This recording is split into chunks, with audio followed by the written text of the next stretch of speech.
Check 1 2 1 2, bitch.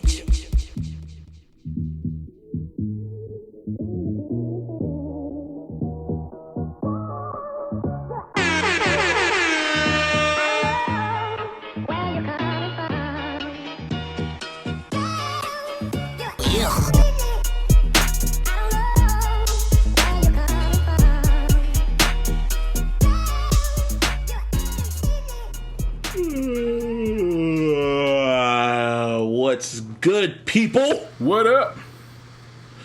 Why do you always say it like that? What up? Why do you start off with a yawn? Because, nigga, it's had a long ass time. It's had a long ass day. This is episode 184. 184. Yeah, 184 of the iLLogical Sense podcast. This is your boy Busby. Give me a hell yeah! And over here it's your boy JC No Honey. And Martine. Yo, what up? Shit. What's going on, guys? How you doing? Mad delay. I know, I was about to say. I was like, what the fuck? Oh, it's gonna be one of them episodes. I'm My ready. bad. Bring it on. Bring it on. What I want! The last time we get, probably the last time we do these type of episodes. Yeah. When you see us again, we probably all have masks on our face, looking like Bane. Yep. The podcast is yours. To the people. For the people. I've been meaning to watch Dark Knight Rises. Oh yeah, I'm gonna give you all an update. I watched Rise of Skywalker. It is worse than I watched it all the other times. It ruined everything. Yeah. It ruined everything. No, I believe Just it. to let y'all know. I'm Ruined. yeah. ruined everything. Without a doubt, I believe it. I'm not, Whatever. I'm not even gonna try to question it. I get it. Shit I know happens. you get it. This shouldn't happen in Star Wars, nigga. Fam, it is Star Wars. The shit's not real. Shit's gonna happen, okay? Yeah, it's But it has still to make- fictional, bro. The Yeah, whole true, thing's but it has to fictional, make sense. It's the fucking principle. and it's still fictional. That's true, but you'll get mad if they fuck up Spider-Man. Nah, they have already twice. Yeah. Yeah. So Which what's your times? The Tobey Maguire one? Yeah, that. Whoa. Which one was worse? well, Spider-Man you know which one was cool. You know which one. Come Oh on, yeah, man. Spider-Man man. 3. Yeah, come on. Yeah. bro. Spider-Man 2 is the Easily. best one. When I I saw didn't mind it. when I saw they casted Eric from That 70s Show as Eddie Brock, I was like, okay, nah, like, all right, we just. I'll we never just forget don't give my a fuck homeboy. about Nah, the they movie. ruined that. My shit. homeboy was Yeah. so pissed when he saw that. He's like, "Don't you ever in your life cast Topher Grace as Eddie Brock? Are you serious?" He was pissed. You knew they messed up when the dude's name is Topher. Yeah, You know what I'm Topher saying? Grace. which is the abbreviation of Christopher. Yeah, So just fuck Chris. Just Yeah. call him Topher. Topher. Yeah. Why, he- was you short for Chris? No, it's Topher. Yeah. Just, Who just calls Topher. himself Just Topher. Topher. Just put his face on the cover, man. People will know. Like, nah, that's Oh, that's God. that's Nah. Eric B. That's Eric. That's Eric B. See, Yup. okay. Is that 70 show on Hulu? Yeah. It's on no, Netflix. I think, Netflix. or- yeah, Okay. So you, Isaiah, they all y'all been telling me to watch. How many seasons is it? 9 8. seasons? Because you know, it's a all the lot. way up to 1978, huh? No, it's all the way to 1979. Oh, so why is it 8 See- seasons then? Well, because they, Well, if you All right, watch so- it, you'd know. yeah, they go about it like Insecure does. Okay. So it starts, I think, in 76 or 77. And basically, Okay. each season is a new season of the year, not a new season like a year later. Like, it's just Okay. a new time of the year.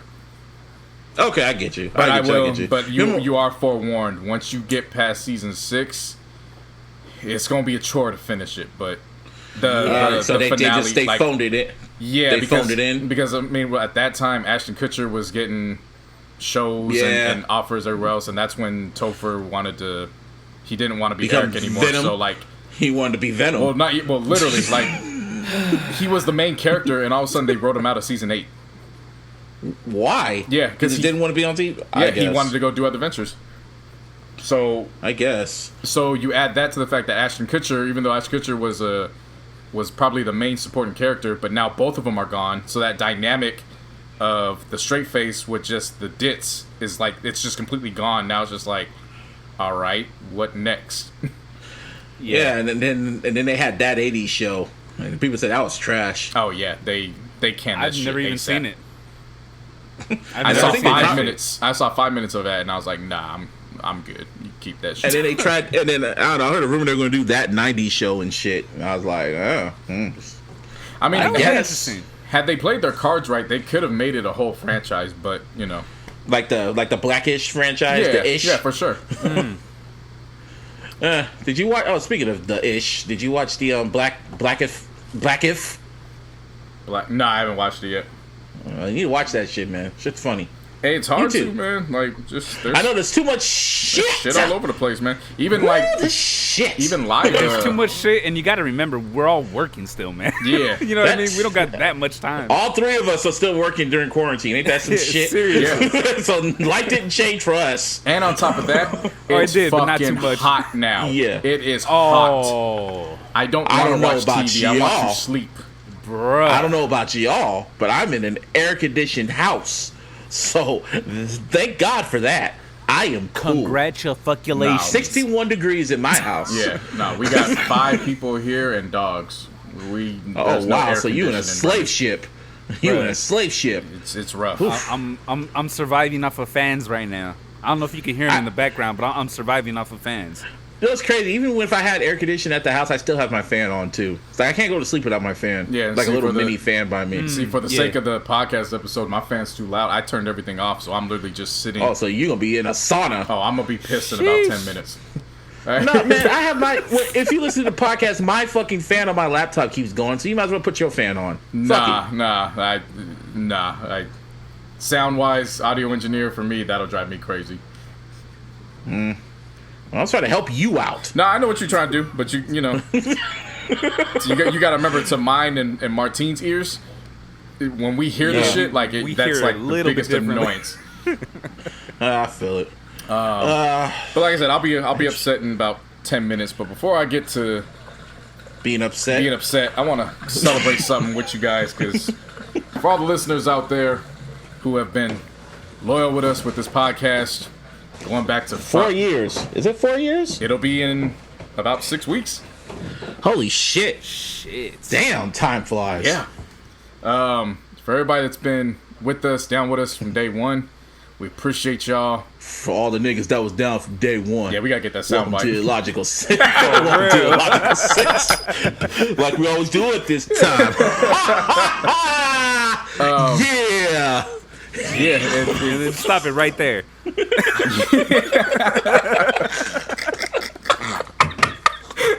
Yeah, nigga. You down for the 2020. right. But yeah, all the listeners out there who just stuck down with us, especially for the fact that we came in as a podcast. We don't have any visuals, so we're an all audio podcast.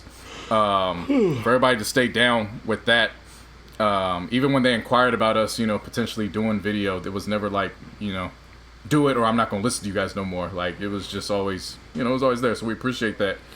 But with that being said, we have reached a point where we're actually we're going to do some big things starting June 10th, which is Wednesday.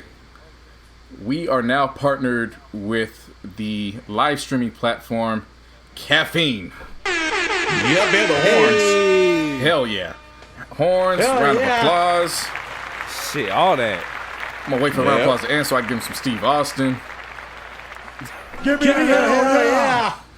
Yeah, so the iLLogical Sense podcast will now be live to our listeners Wednesdays, and then we will have the audio up on Thursdays. Same Big as things popping. yeah, same as before. We want to give a shout out first and foremost to my boy Josh, who has a role with the platform. He actually kicked this to us a few months ago. And then, of course, COVID said, Right. nah, fuck that. No. Everybody get your ass in the house. Yeah, it was- Put everything on pause. Yeah, it was in development. It was in development for a while. We didn't say nothing because we were trying to see how all this shit, worked out. But then God was like, "Get your ass to work, niggas."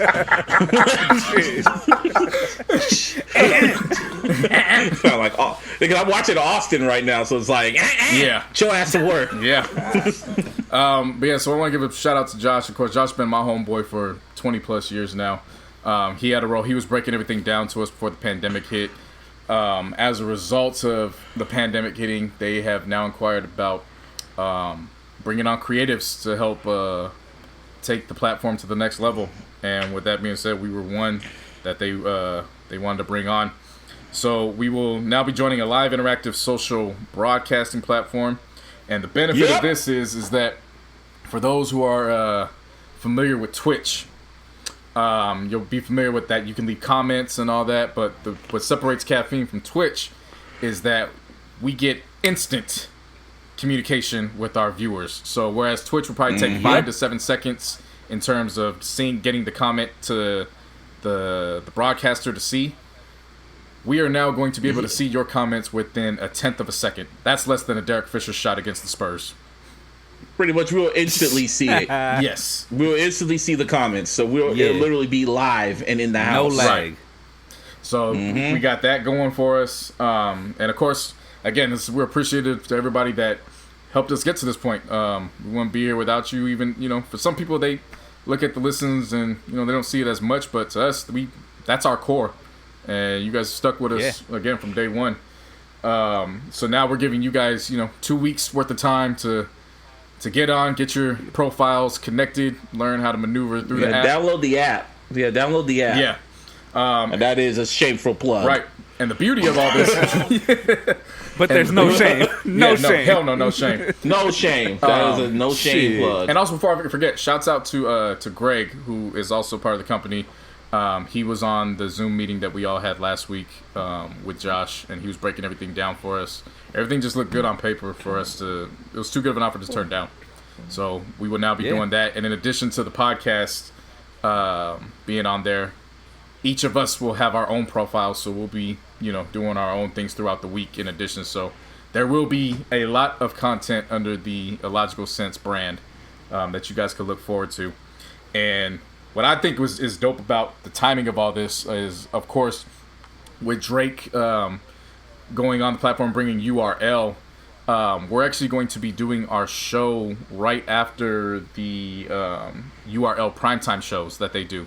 So when they announce preview their battles for the Saturday, as soon as that ends, you got about 30 minutes, and then we're going on next. So I think that's pretty dope. We're going to be, situated in a very familiar territory with hip hop. It's not like we're going to be going on after, something that's kind of out of our realm. We're not going on after country talk or some shit. Yeah, exactly. Which would, I don't know about you guys. I could do country for X amount of time, but after that, it's like, all right, I have no idea what's going on. Hey, with man, only person I rock with is Garth Brooks. That's my nigga. I mean, that's cool, bro, but that's like a minute part of country. You know what I mean? Yeah. Hey, man, Garth Brooks is he's the culture. Hey, you don't fuck with Achy Breaky Heart? That's one song. Garth Brooks has. Hey, man, I want to get to my Garth Brooks bag later, man. Hey, even though you can't fight him. You can't find them anywhere except for Amazon. That's fucking wild. Oh, that's crazy. Yeah, no Tidal, no iTunes, no Tidal, no Apple Music, no Spotify, but just Amazon Music. Damn. Why are we talking about Garth Brooks? Get back to the announcement. Damn, before we leave, he's just one step ahead of Aaliyah. Then shit. Dude, he's the only artist that has 7 diamond albums. I said the wow. Only one. I was like, wow. I counted. I was like, and then I looked it up. He is the only artist that has 7 diamond albums, and that includes greatest hits albums. That wild. Includes his greatest. Yeah, that is wild. I'm not even gonna front you. That's news to me, and that's fucking intense. Dude, I looked it up myself because I was just looking up Michael's shit, and I was like, oh, say how many diamond albums he got? He only got 2. So I looked at like Off the Wall and Dangerous and History. They all have like 8 million. They sold like 8 million. Right. So I was like, okay, so 2 million. So by the time those hit, he'll have 5 diamond albums. I'm like, okay, that's cool. So I was like, okay, how many other? So then I started counting, and I saw Garth Brooks on Wikipedia. I started counting. I was like, Garth Brooks. Like, sounds like from Back to the Future. Ooh la la. Ooh la la. I was like, he got 7. And then I put his name on Google, and it said he is the only artist. He's the first artist in history to have 7 diamond albums. That is wild. Jeez. The only Somebody one. did this. So put some respect on his name. He can sell out a stadium by himself. He don't need his wife to help him like Hove. He don't need to fucking First of all, I wasn't talking any shit, man. I don't know why I'm you had to just go on a saying- tangent. not you. I'm talking about you. I'm talking to the people that don't know any better. That try to talk about Garth Brooks like he ain't shit. That dude could sell out Levi's if he wants to. Martine's like, all I said was Like, that's damn. cool, but Yeah, right? Jesus. I just want to say that that was wild to me when I saw that last week. I'm like, what the fuck? You have some more Diamond albums than Michael Jackson? That's fucking wild. yeah, I can. And well, the Beatles. For real. I could understand. I mean, it's shocking when you say it out loud, but in the grand scheme of things, country, yeah, I can see it. I get it. But he's literally Yeah. like the Jay-Z of country music. Oh, yeah. Like that's the best way to describe him. Yeah, And, right. and he doesn't need Tidal. Like he doesn't need Tidal's help. Like Amazon made a deal with them, and he's like, okay. So you can't find his music anywhere except for Amazon Music. That's just nuts. That's you know how wealthy you are to say I don't need y'all money. Yeah. I could go to Amazon. No, I fuck don't. Apple. I Like, don't, you could- Busby. Yeah, no. I personally don't understand, but I get the sentiment. It's Right. like, I get where Yes, somebody exactly. like, you know, That part. he's like, hey, I'm the Jeff Bezos of this country shit, so I'm gonna go fuck with Jeff Bezos. Like, I get it. Like you can buy my shit on iTunes, but you want to stream my shit? Yeah. Nah. Now you gotta give Jeff Bezos that money. If you want to listen to my shit, listen to that Thunder Rose. Yeah, like I would probably put a Garth Brooks song on the playlist, but guess what? Nah. You can't find his music anywhere. You gotta buy that shit. Yeah. Anyway, we derailed this shit to a Garth Brooks talk, but yeah, we're on caffeine, so get ready, people. Oh yeah. Yeah. Round of applause again, man. Salute to both you guys. It's been fun. I know Martine's been here for half the time, but shit, you've been here long you enough. were a woman so. once, Martine, then you turned into a man. This guy. What the fuck? That joke never gets old. Let me hit that joke button real quick. And I've been waiting, baby. Oh shit! That's always not gonna be old. Like I'm gonna run that joke forever. Yeah. What are you guys most That's the excited petty about side. it with all this? Because there's a few reasons Growth? why I'm excited. Growth, expansion. Yeah, More- just taking more our eyes on shit it. to the next level. Yeah. Yeah. I'm excited I mean, to do we're doing it live reviews. That's gonna be fun. Like reaction Yeah. videos reaction. now. Sure. Right. Oh shit, you gonna be one of those, huh? Hell Just yeah. to be interacting with the fans and shit too. That'd be Hell that's yeah. kind of dope. Yeah. You remember the Yeah, I be- remember the JC's first listen on Twitter? It was cool, but like, you know, you don't get that same interaction when you're actually, you know, making the Thiz face for either reason. You know what I'm saying? Thiz face because it's good, or Thiz face because this shit sounds trash. You know what I'm saying? Like, Yo. you just can't Yeah. get that through the typing. Oh, so you gonna be JC gonna be the new Sean C. No, JC gonna be the first JC. Oh, that too. You know, just go with the joke, nigga. Shut up, Martine. Told you. I'll make you to a woman again. Somebody did this. Dog, you lucky we ain't in person. You lucky we ain't in person. Oh shit. Ah, shit. He want Martine to be Caitlyn Jenner so bad. What the? I'm gonna turn you, Yo. Caitlyn Jenner. Who's it? What was his name Oh, again? man. What was his first name? Bruce. The name. Bruce. Yeah, I'm gonna make you. Yeah, you gonna turn back into Bruce Martine. I don't know what the hell's going on right now. I'm so very confused with you guys' conversation. Oh shit. No, but I mean, I'm just very excited that we'll have a platform where we can interact with our listeners and now viewers in real time. Yeah. For sure. Yeah, wait till a Drake Definitely album that. drops. I bet you guys cannot wait for that review. That shit's gonna be hilarious considering that. Like, I think that's the funny thing about this whole thing is we're on the same platform they brought Drake on.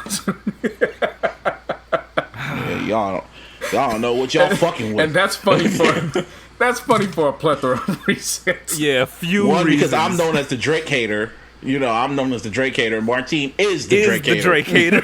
Like I don't hate him. I'm critical. There's a difference. Martine hates his stinking guts. Yeah. So Yeah. That pretty much sums it up. Like they think, like, because Twitter is like an alternate universe. Martine's not on Twitter like that. I am. I see everything.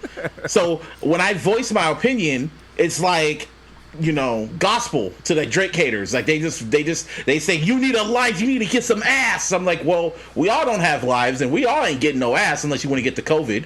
But shit. And that's your ass. Speaking of that, that's your ass. Speaking of that, did y'all stay in for Memorial Day? What did I do Memorial Day? I was working, man. I worked. I mean, work. Okay, yeah, specific. But did you all, like, you know, go out, go to the club, you know? Oh, Damn, nah. I worked a full 8-hour shift. Okay, that's good. Shit on Memorial Day. No, I'm just saying slow, that but because I you still worked. motherfucker, because you, the people, some of y'all listening to this, decided to just go out and have fun. Like, go out, go to parties, you know? Like, out in Houston, man. Like, I was in Houston and fucking Maryland. They all had, like, like pool parties and shit like that. I remember I saw one caption that showed a bar and it was packed to the house. Like, I was like, wow. And the caption said, yeah, it said, fuck the coronavirus, we here.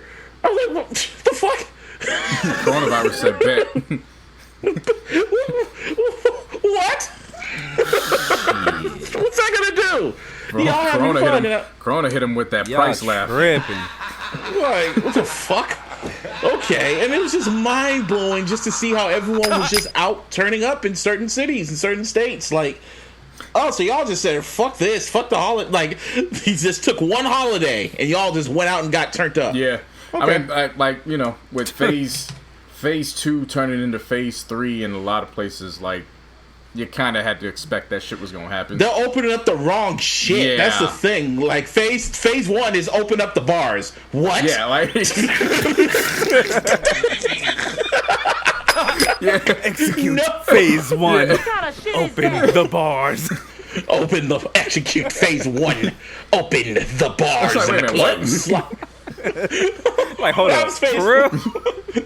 Phase 2, yeah. Shouldn't you open schools first? Like, wait, what? Nah, that's phase No, 3. the bars. That's the last phase. That's the last thing we worried about. Schools sound like Soldier Boy. Schools. Yeah. Yeah, y'all niggas were wild. I was seeing some people in LA, like I was seeing people out in LA. Some of my followers on Instagram. I was like, wow, y'all give no fucks, huh? Okay. Yo, when I was out making my deliveries and shit, like I was seeing barbecues and, you know, just hangouts and shit, like whatever, bro. Like I was like, bro, y'all serious right now? I mean, I could if like, it was a barbecue and it's for your roommates. No, if it's like a few people, sure. You know what I mean? Yeah. I'm talking about like down the whole block. Nah, You know what I'm saying? Like that's a little too much. You know it's gonna get worse in July, right? Like July 4th, it's gonna be even worse. Oh yeah. Oh, you talking about as far as people like kicking that shit? Yeah. Yeah, but I mean, at that point, a lot of places should be in phase 3. So, I'm not saying I necessarily agree with it, but you know, I think there's only 4 phases. So that's 4 phases. Yeah. So you the would last expect phase that is when everything's opened. Yeah. So basically, that's the third quarter. Like, I would start to expect that. I mean, out here in Cali, man, like, round of applause for Gavin Newsom for how he's handling all this shit. For sure. Like, round of applause for him. Yep. Like, how he's handling all this. He's not buckling. He's not afraid of them fucking right-wingers. He's just like, nah, I'm going to open up little by little. Like Pusha T, layer by layer. Yeah. Yeah. You're going to see how he are when y'all angry. Gavin. You know, like, push. Yeah, I get it. I get it. That shit was funny. Fuck y'all. All I heard was crickets. I don't know about you. Fuck you. Push.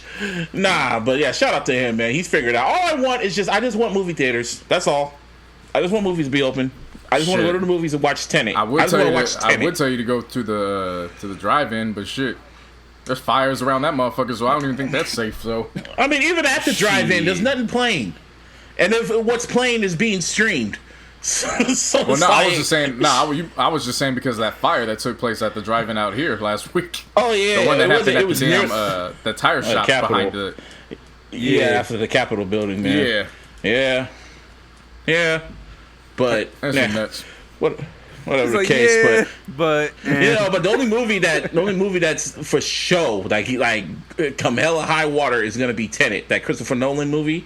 Like, I don't know if you saw the trailer for that shit, but like, it's they're still saying July, so we're gonna find out. Anyway, HBO Max dropped. How's that shit? Oh shit, we getting a little too far. Well, I'll get to that in a minute. The reason why I wanted to go back a little bit. So in addition to us celebrating, there's a reason why we kept this off last week, because we wanted to deep dive into it this week. We picked a good time to go to Caffeine because Spotify just re-upped their shit. Like, big fucking time re-upped their shit. So at this point, everybody knows that Joe Rogan has now joined Spotify. Yup. And the number it's pretty fucking ridiculous, man. Like, we're getting into... Is it 100 million or 10 million? No, it is 100 million licensing deal, which means he's basically recouping all his shit back. That's wild. Like, we're getting into professional sports numbers now for a podcast.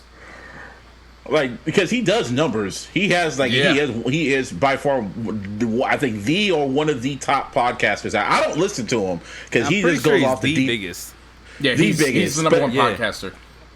Yeah, I thought it was another one. Was Norm Macdonald one of the biggest ones? Probably. What was his name? Was it Norm Macdonald? That was his name, right? Have no clue. Probably. It sounds familiar. Yeah, because he had one of the top ones, and Joe Rogan just came in and just took that shit. Yeah.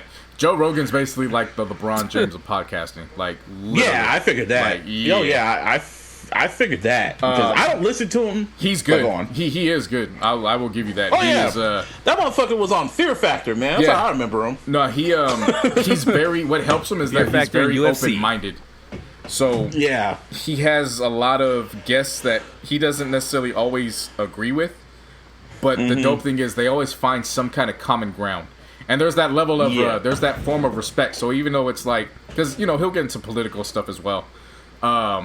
But one of the dope thing is they'll always find a common ground that allows them to joke with each other. Like, that, I think, some people, they bring people on their platforms just to talk down on them and for the ratings. You know what I mean?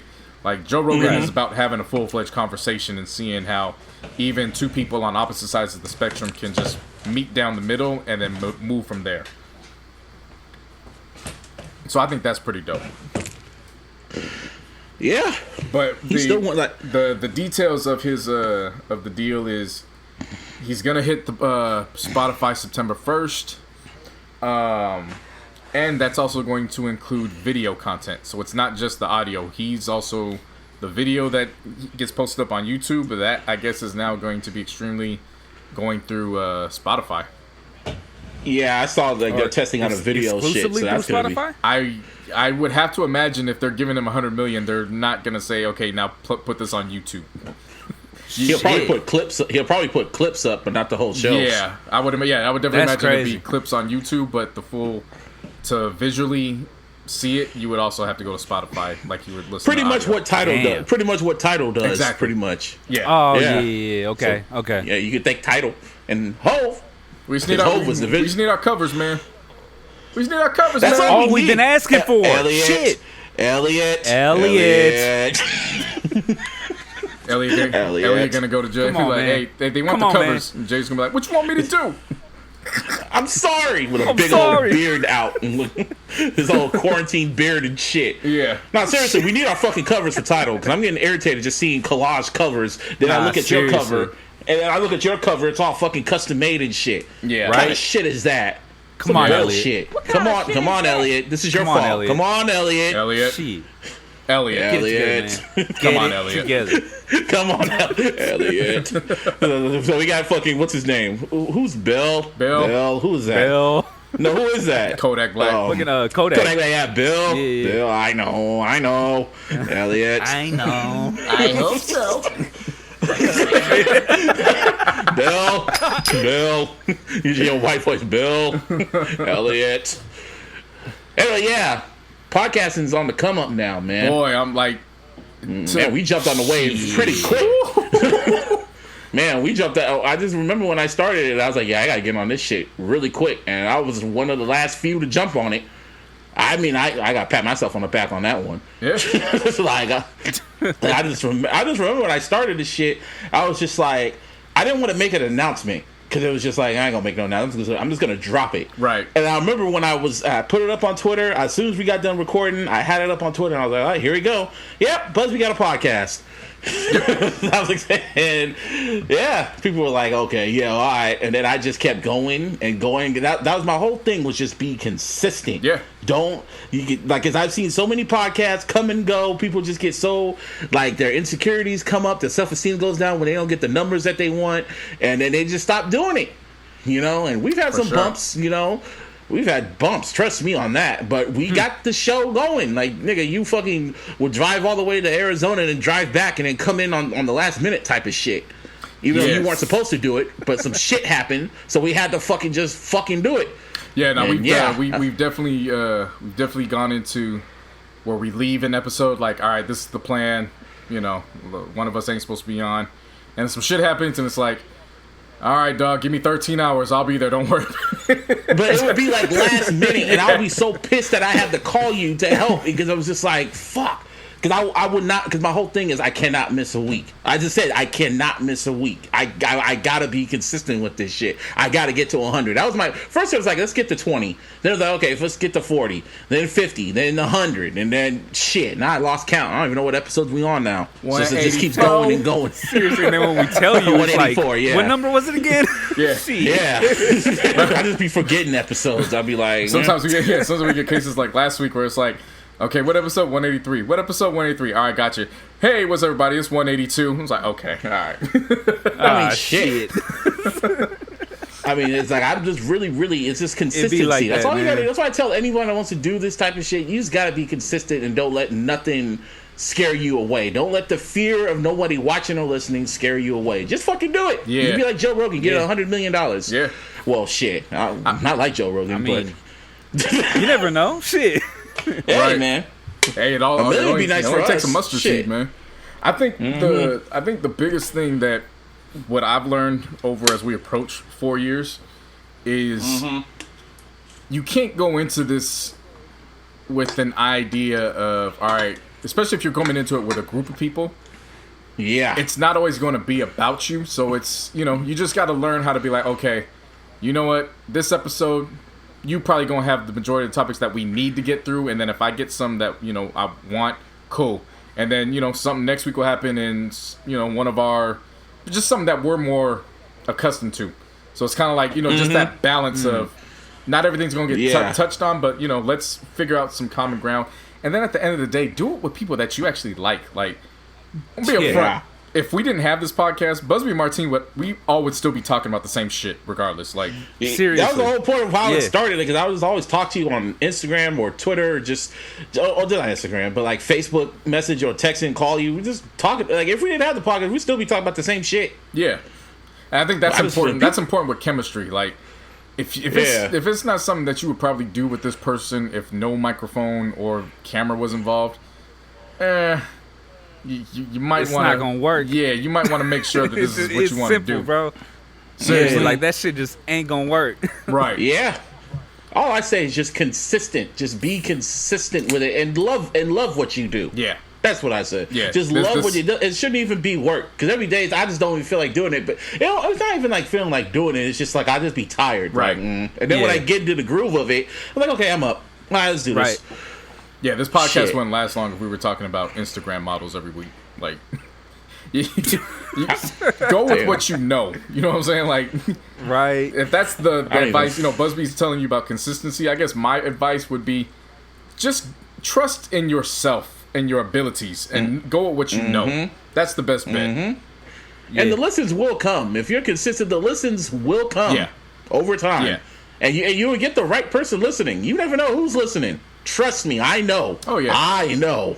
We've gone through certain weeks where we'll look and we'll be like, okay, we got X amount of listeners, but damn, did you see who actually just listened to this shit? Like, cool. That one person, like, we could have that one person listen to us for that entire week, and my week has been made just knowing that one person actually tuned in. Shout out to Elliot Wilson. Elliot. Thank you, Elliot. But we need them covers, Elliot. Right, you still need if he them ever covers, comes bro. on this show, we're gonna keep that joke going. And it's gonna get worse. It's gonna get worse when we go to caffeine, nigga. Right? Elliot. I mean, he's on title, so he can't even be on the shit. So. Oh no, we'll find a way. Where there's a bill, there's a way. Bill. Oh God. Shit. Anyway, but with this, back to the Joe Rogan situation. So obviously, with Joe Rogan being the number one podcaster, you would expect that number, as high as it is, he warrants that. You know what I'm saying? But like you were saying, Busby, what he brings to the table. There is something though that Fonte from Little Brother, he brought up on Twitter, which I thought was very interesting. As I read it in real time. He had basically said that Spotify might have fucked the game up money-wise because, of course, Spotify is a platform that was supposed to be designed for the musicians. However, the biggest deal or deals that have been taking place have been podcasters. I mean, Joe Rogan, of course, before that, Joe Budden. Jamel Hill has an exclusive podcast. Like, there's bags being secured, and they're not by active musicians. So what Fonte was saying is that at some point musicians are just going to peep game and they're going to be like, all right, fine, you want me to come on the podcast? I'm going to start charging a fee. And I thought that was very interesting. I thought that's how it's been because when they want to go promote, I thought that's how it's kind of been for them. But no, they haven't been charging. No, they just show up for free. Yeah, I mean, Joe Budden I can understand because he knows these people. I guess he's a rapper, so that makes sense. But the other podcasters, I was thinking they do charge. I thought that was part of like their promo run and shit. But I would have thought that too, and maybe they do, but maybe it's not to the extent of what they're possibly going to start charging once they realize how much these podcasts are actually earning from the platforms. You know what I mean? Seriously, like you know what I'm saying? Like maybe, like and I'm just throwing this out there as not knowing anything, but let's say Joe Rogan, for example, his whole platform was we're going to bring people on, they don't charge us, it's obviously I'm the number one podcaster. You're going to get your views through there. But let's say somebody looks at that $100 million deal and is like, okay, I know you got it. So $11,000. Exactly. Cash. Pay me now. Like, talk to these balls, nigga. Unless you're Lance Armstrong, which we'll get to. Yeah. Shit. But yeah, no, that's a very big possibility that I didn't think of until Fonte had put that in the universe. Like, yeah, if I'm a musician, I actually feel some type of way. Like, the platform is supposed to be for us, and I'm getting pennies on the dollar. I don't get paid off these streams anyway. Yeah, I don't get paid for these streams anyway. I get half a penny, not even half a penny, Thank you. a quarter of a penny, fractions for these damn streams. And then you want me to go on a platform for this one dude that got $100 million. He got so much you can't even pronounce it. See, he said 100,000 million. 100,000 million. Yeah, it's like Trump. 100,000 million. Oh shit. $100,000 million. Very good. The highest amount ever succumbed. Dead. I'm done with y'all. I'm done. Anyway, like $100 million. Like what? You got $100 million and I'm coming on your platform? Nah, nigga, pay up. Yeah, run that. $11,000 just to talk to me. It's very possible. He's gonna have Kanye. He's gonna have Kanye on his shit.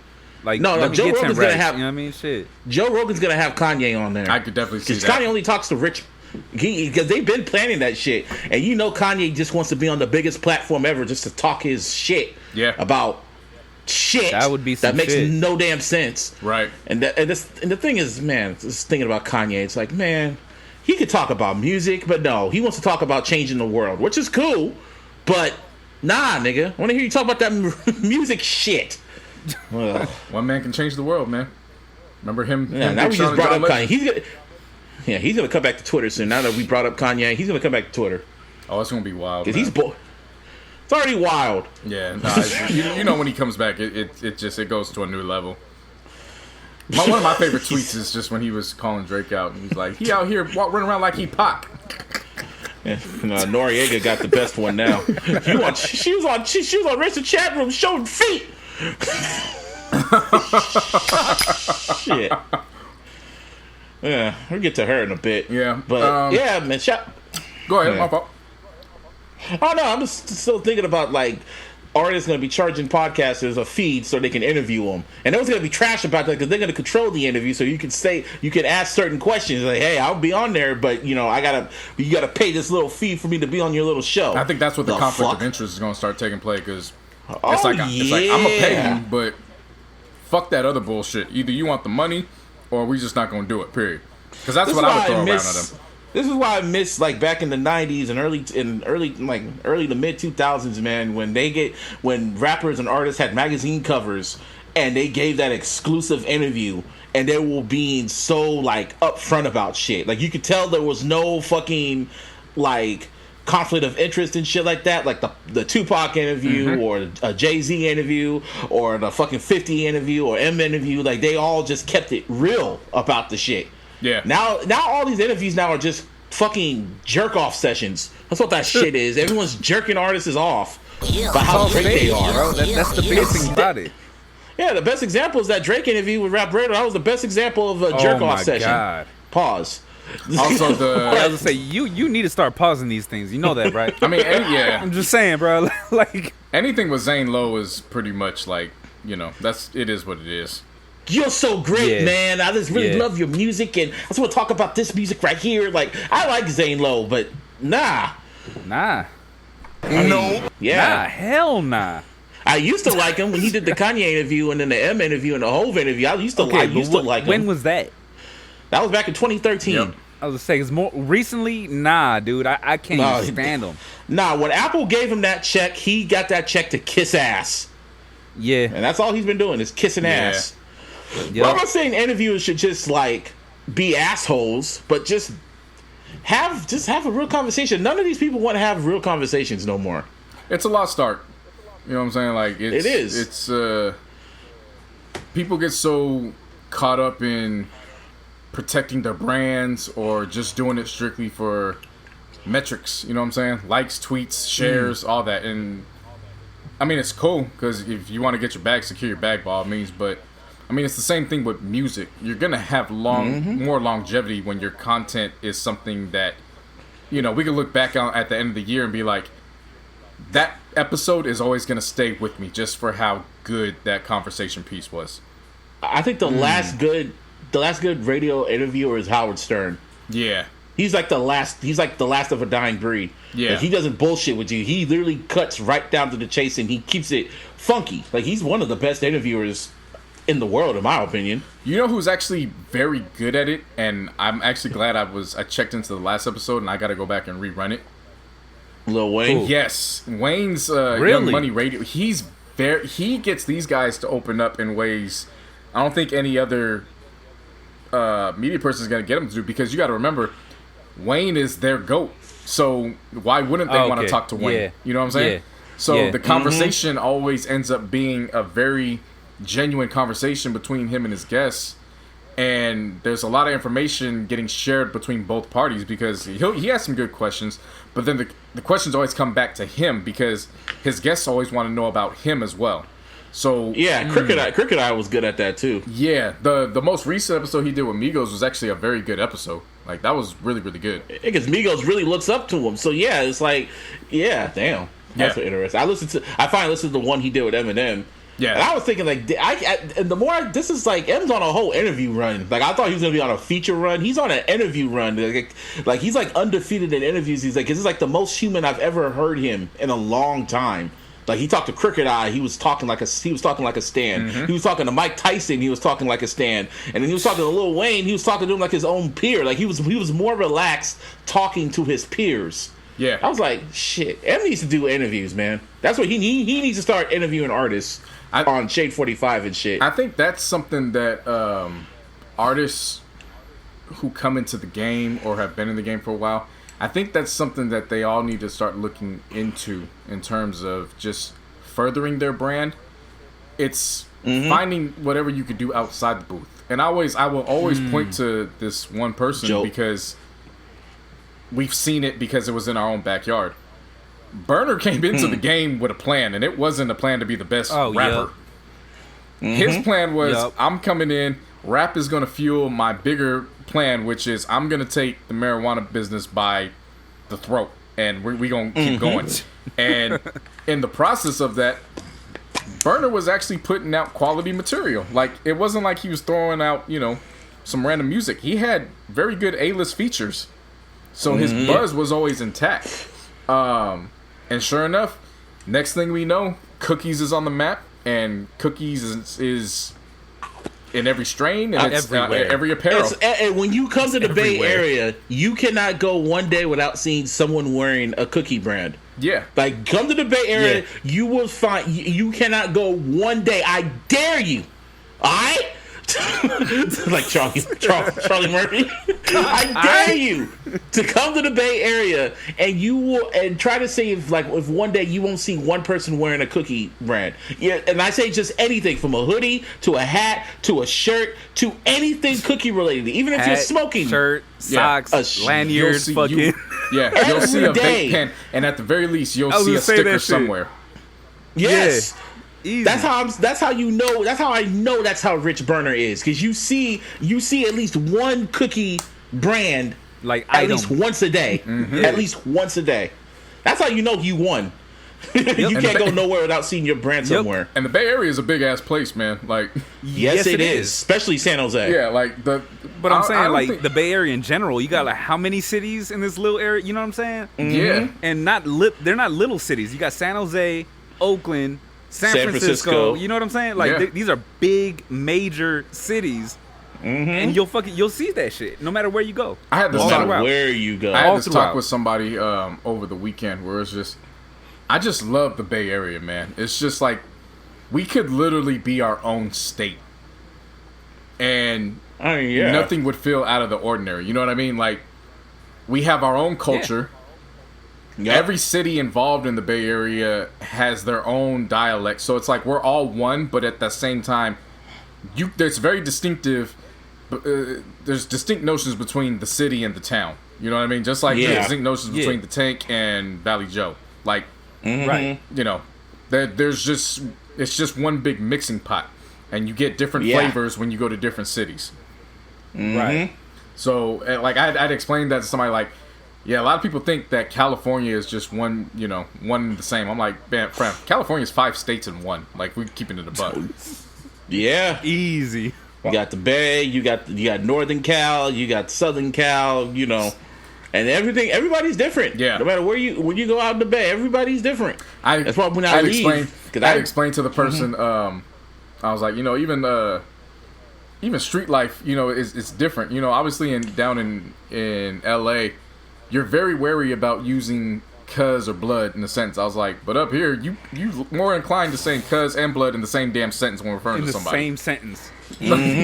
Like, it's because down in LA, it's the street life is based on colors, whereas up here, it's based on what we call turf.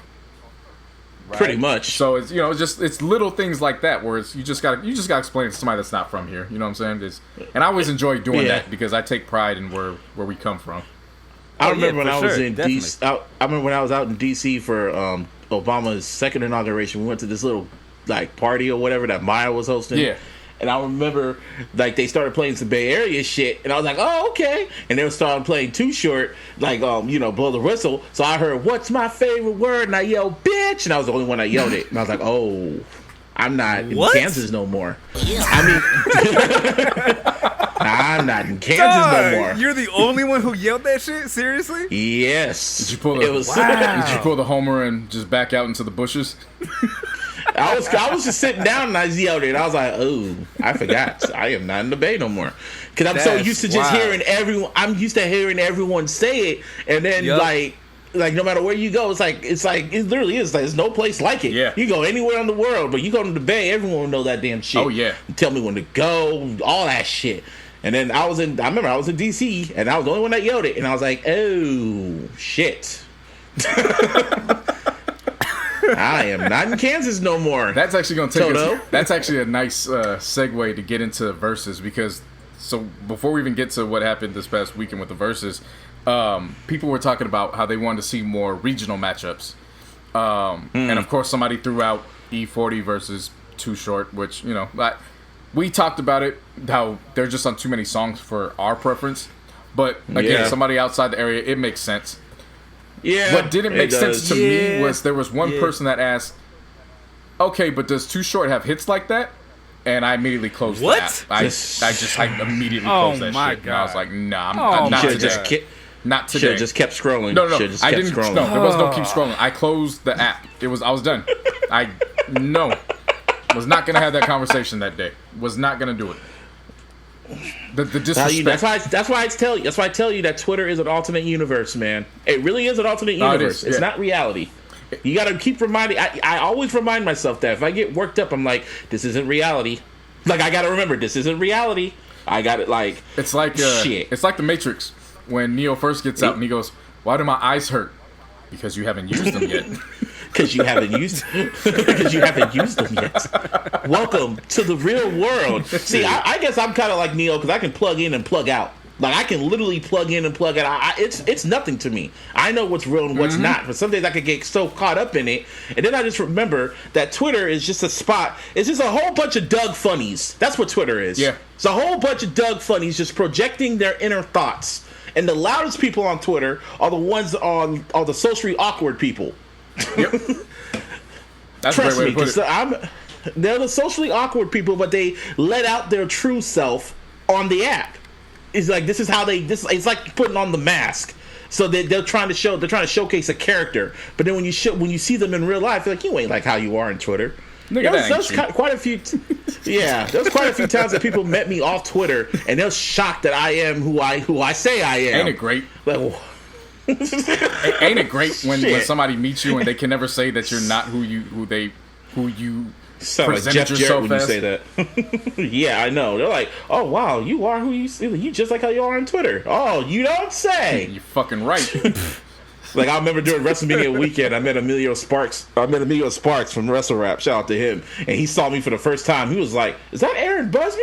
And I was like, "Emilio motherfucking Sparks!" And he was like, "I'm just tripping out right now because you're like right in front of me." I know. Yeah, real life, huh? Oh shit! Did you tell him? Hey, that's dope. You ain't no Doug Funnie. Yeah, you ain't no Doug Funnie either. You ain't no Doug Funnie, nigga. You ain't no Doug Funnie. You ain't no Doug Funnie. Us Drake fans, I'm a bunch of Doug Funnies. They tell me I have no life and shit. Like you get no women. You need to fucking go to therapist because you talk about Drake so much. I'm like, dude, you know how many times I was dancing to one dance with a Henny in my hand and dancing with a chick? Really? And I don't tweet about it. I mean, I could stun on y'all, but why should I do that? Why? Yeah. Why, Quag? Anyway, what were you saying? That's always yeah, Verzuz. Yep. Yeah, Verzuz. Verzuz. Hell of a weekend. Round of applause to Swiss and Timbaland for this weekend. They did good. I know last week I said, I think we all agreed we weren't going to tune into the Bounty Killer and Beanie Man battle. Yeah. I mean, I tuned in and tuned out, but I tuned in just to see the view count, and I was like, oh, wow, almost 500K, 400K. Yeah. I saw everyone was in there losing their damn minds. I mean, I could see that happening with those two artists. You know what I mean? Like, I get that. I understand it. And I've been to Jamaica. Not my preference of music. You know what I mean? Yeah, with them anyways. Here. And I've been to Jamaica, so I know if this was in a packed house, it would have been just fire. Yeah. Because apparently they have history together. I guess they really did have beef, like beef. Like niggas died because of their beef, and they just squashed it. And there was hella gifts off this whole battle, and people say this was like the best battle. And I was like, oh shit. Yeah, well, that's nice for several reasons. I mean, I didn't tune into it live, but I did catch the replay on YouTube yesterday, and I was mad I didn't catch it live. It was, I mean, first and foremost, it's the first battle where they were both in the same room. So that they were in Jamrock. They were in Jamaica too. Yeah, because of course Jamaica's pandemic hit isn't numbers wise. It's not as big compared to what's going on here in the States or even in Europe. Yeah. So they're allowed to be around each other out there. And boy, there is a difference when two of the artists are in the same video. Like, and the Wi-Fi is good and shit. I gotta admit, like, I saw this one photo of this one chick with the mask on, and she went up on Benny Man, and he was just dancing on her. Yep. I was like, if that doesn't sum up this pandemic, if that doesn't sum up the culture of hip hop, how we dealt with this pandemic, I don't know what does. Yeah, Martin, they had double DJs. So Bounty Killer had his DJ, Beanie Man had his DJ, but they were placed side by side. So they would literally just go one by one. It got to a point where I was looking at comments.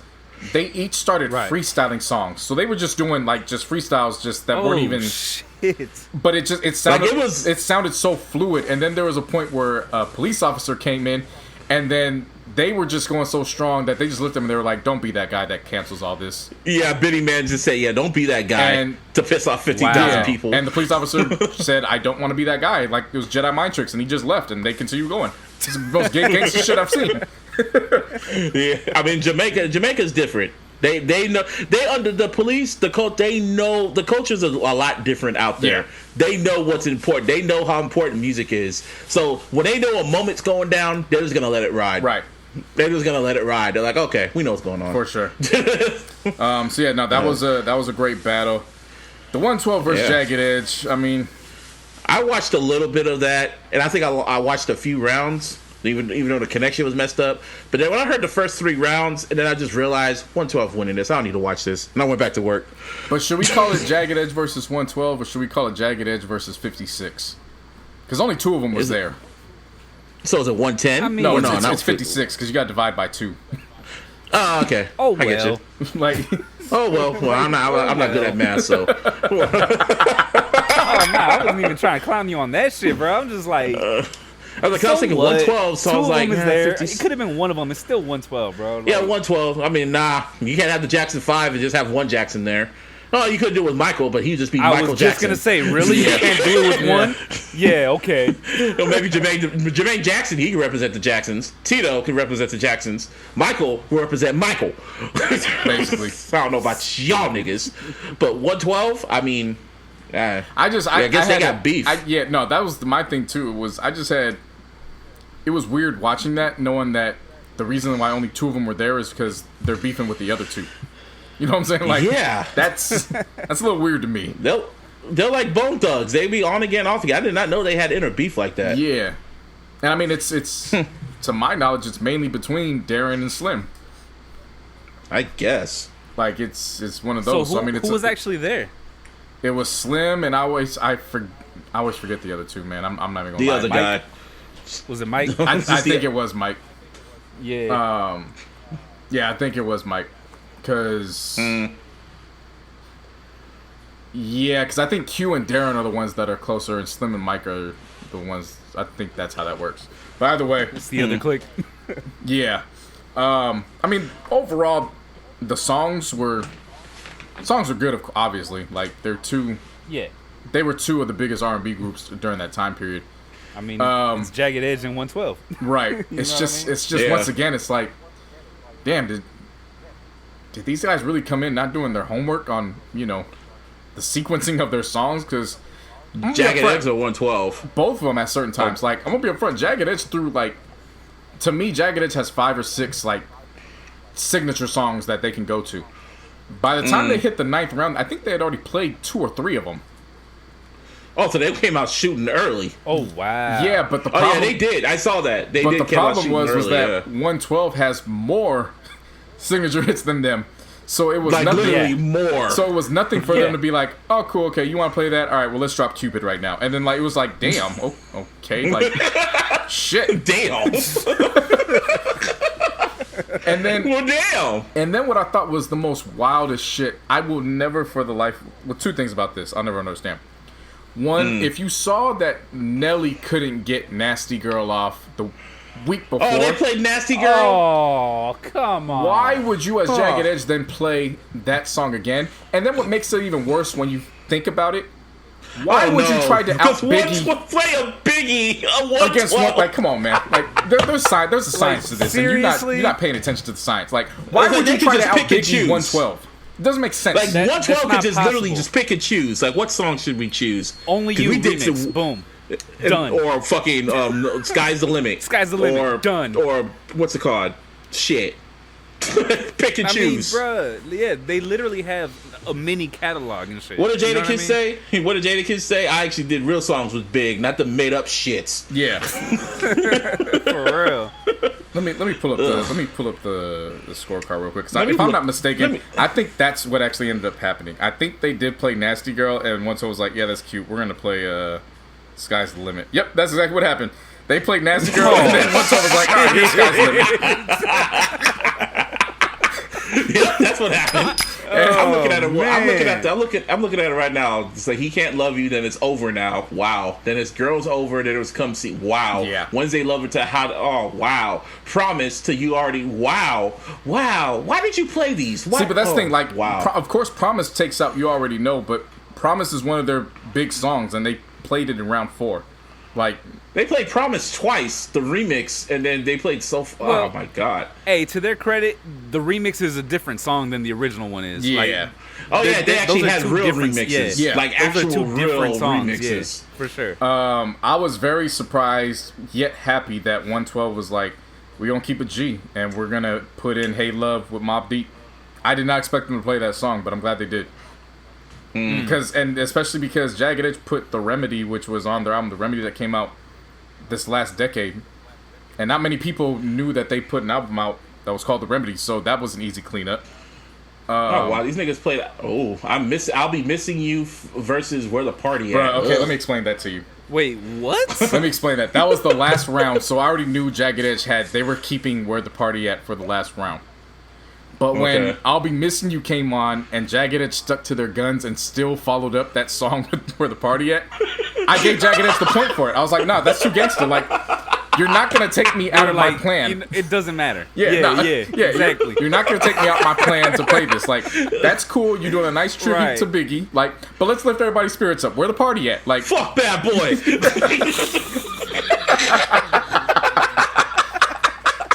And see, but then that was also the thing too. It was Jagged Edge would pull up a song that had a Bad Boy influence, which was the wrong thing to do against Bad Boy artists, because that was Slim's counter every time was like, yeah, we see you had to come get that Bad Boy sound. This is the original Bad Boy sound. And then he plays something that's like, yeah, that's you're not going to beat the original Bad Boy sound. Damn. Why would you do that? Yeah, because they were trying to out-warrior the Warriors. That's what they were trying to do. Yeah. But I mean, 112 made some questionable decisions too. Like, I'm gonna be upfront, man. There should never be a situation where Slim is playing Soulfly in anything. Like, I don't want to hear Slim as a solo. And you didn't like Soulfly? Not when it's going up. Not when it's going up in a round against the Promise remix. No. Like, nah, it's not happening, fam. Nah. And then, I did like, so 112 is good with interludes. So I did like the Q, Mike, Slim, and Darren interlude.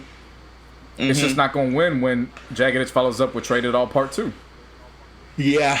And that's one of the cases where they kind of out Bad Boy your record, because, of course, Diddy's on the record.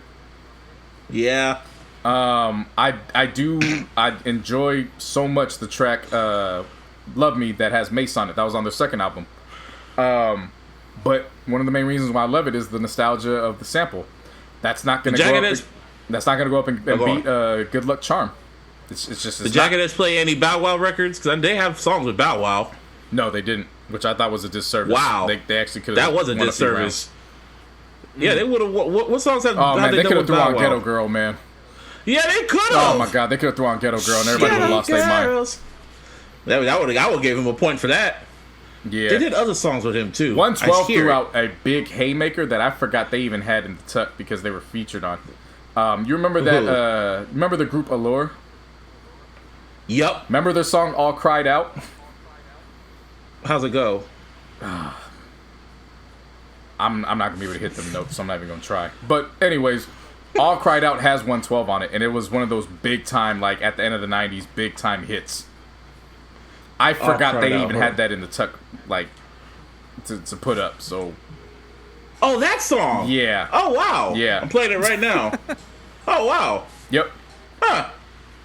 Wow. Yeah. That's so I mean, like shit. It's just to be fair, I thought 112 was gonna knock Jagged Edge out the park. I had 112 winning 11-9. Like, it was actually closer than I gave credit for it, but just because, again, there were just certain rounds where it was like, I don't know what y'all doing. Like, now you made it a close game, but when it got to the second half, like, again, their sleepers hit a little bit harder than Jagged Edge's sleepers. Right.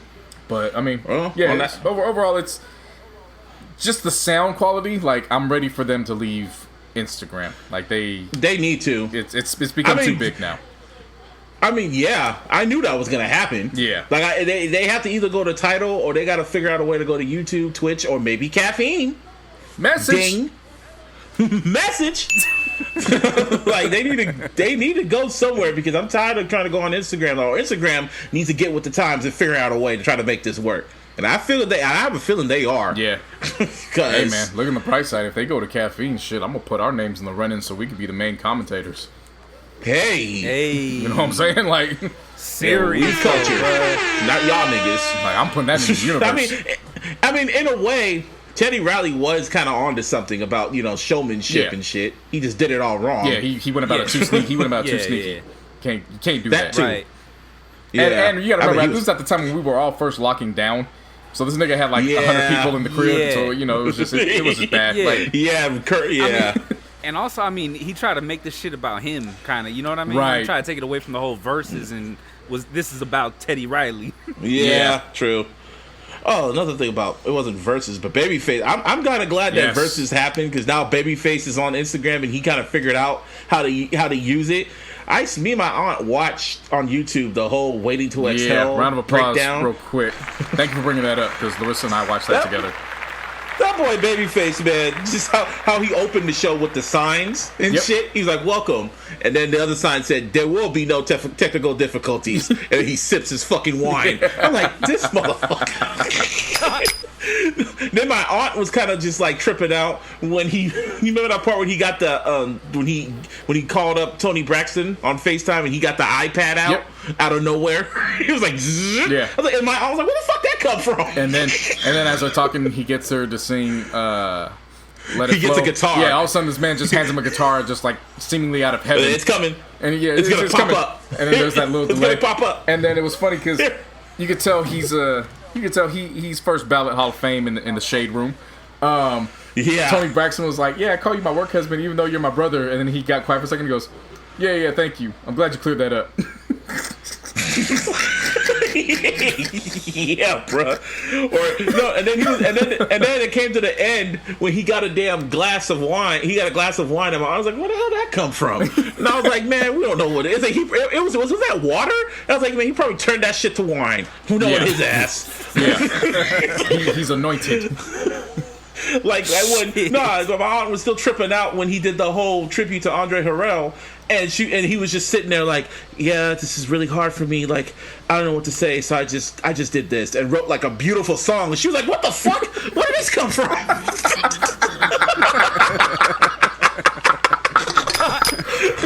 She was like, it was a beautiful song.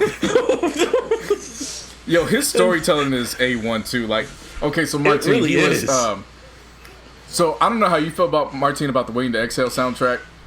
To me, it's probably one of the best soundtracks. Like, just in the 90s, yeah, it is. Yeah, just like the whole premise of it is, this is a movie about women, so we're just gonna get women to just sing on the soundtrack. And a man wrote all that. Yeah, and he broke. A lot of people I was seeing, I didn't understand why, but a lot of people don't pay attention to the credits. He broke down the origins of it and how Forrest Whitaker, of course, was the director of the movie, I hella forgot about that. Yeah, a lot. It went over like a bunch of people's heads. They're like, "Oh my god, he actually did direct that." So he came up to first. He went to Quincy Jones, and Quincy Jones, for whatever reason, turned it down. But Quincy immediately told him, "Go talk to Babyface. He'll get it done." So he actually came recommended. Okay. They got it done, and then by the GOAT. Yeah. And then in their talks, Babyface said he was actually kind of he was second guessing because he was nervous about messing it up, which go figure that one. But then he was just being modest. He knew he was gonna kill that shit. Yeah, that's what I told Larissa. I was like, these modest niggas is something else, man. Like they'd be like, I didn't know it was gonna work, and then next thing you know, the motherfucking single was like 4 times platinum. Like, yeah, okay, whatever. Dude, I looked up on like the Grammys. Like, dude, Shoop was nominated. No, Shoop, the Whitney Houston record, that was nominated for Song of the Year. And then he lost to Eric Clapton's "Change the World," which he was featured on. He lost to himself. Yeah. Yeah, he lost the Grammy to his Grammy. To another soundtrack. Yeah. From another soundtrack. I'm like, that's a bad boy right there. Like, no pun intended. Like, but then he was telling the story of like just it was cool because we got some nice stories in it. But it was funny because he's like, Whitney was. She said, I don't think I'm going to sing on this one, but, you got to run it by me who all the singers are going to be. And as I'm listening, I'm like, ain't Whitney have 3 songs on this soundtrack? Like, wait, what? 3. Yeah, literally 3 songs. The opening song, then the second song, and then the last song. And all of these were like, they weren't just like throwaway songs. They're like legitimate, like, classics on her greatest hits. Like, yeah. They're standout songs. Yeah. And I'm just like, I'm listening and I'm like, well, okay, yeah, she wasn't gonna be on the soundtrack. Okay, all right, yeah. Go ahead. Probably at first she wasn't gonna be on the soundtrack, and then it just sort of just happened. Yeah. No, I definitely could imagine that. I went and rewatched that movie I actually rewatched that movie after I watched it live, and that movie did not age well. Oh, you are better than the soundtrack aged. I just wanted to watch it, and I was like, that movie, that was before Tyler Perry. Oh, you are better than me. Every time I've ever seen that damn movie, it has always been with a woman who has dealt with some shit in her past, and it is just, they start talking to me like I did this shit, and I'm like, wait a minute. I remember watching that movie when I was like 7 with my mom. My mom was like looking at me like, you better not ever do that. I'm like, I ain't do shit. What are you talking about? No, I was just kind of watching it. The only good part about it was Angela Bassett. Get your shit, and get out. That's the only thing I remember. I like Homeboy. I like Homeboy that came with the black vest. You raggedy bitch. Oh, you raggedy bitch. No, that movie did not age well. No, you should be careful who you pick up from the grocery store. That movie did not age well at all. Acting is trash. Yeah, like trash. Yeah. That first sex scene with Whitney Houston, oh boy, was cringe. It was supposed to be funny, but as the years have gone by, it's just like, oh, y'all was trying to make this funny. Okay, it wasn't funny. Yeah, this ain't it. Yeah, Nah. Soundtrack aged like fine wine. Like shit. It's like in the 90s, it was Waiting to Exhale, The Bodyguard soundtrack, Space Jam. Boomerang, Above the Rim, Murder Was the Case. Above the Rim, Murder Was the Case. I'm trying to think of another soundtrack. Nutty Professor 1 and 2. Yeah. The Friday soundtrack was actually dope. Friday? Yeah, Friday soundtrack was good. Sick, dog. Yeah, Friday and next Friday. And Friday after next. The Belly soundtrack was pretty good. Of course, it was going to be that. Of course, rappers. Yeah. Had to. I mean, obviously. That was back when they actually gave a. The Higher Learning soundtrack's actually pretty decent, all things considered. I say all things considered because there's it's not just hip hop and R&B on there, but it's still pretty decent. Rock on there. Yeah. Because you gotta remember the whole Nazi element. Yeah. I just remember back then soundtracks used to actually mean something, and there was almost like a resurgence in 2017 with Black Panther and fucking Stars Born and shit. There was like a little resurgence, but then womp womp. Yeah. Now there was a point in time where movies weren't getting greenlit until they had a fire ass producer attached to the soundtrack. Seriously, I remember that. Songwriter.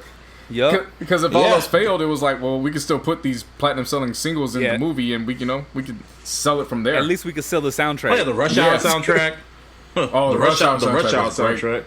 Yeah, that's how I formally got introduced to Jay-Z. It was Can I Get A? That was the first time, because first it was Money Ain't a Thing. I was like, whatever, but the Can I Get A was the first time I ever saw Jay-Z, as Jay-Z. Yeah, and of course that was when Drew Hill had How Deep Is Your Love, right?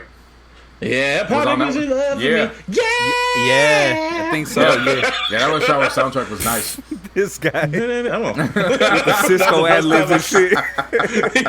You asked before Lil Jon's. It was Cisco always had a funny way of pronouncing his words, and then that's when I realized he had a lisp, and I was like, okay, it makes sense.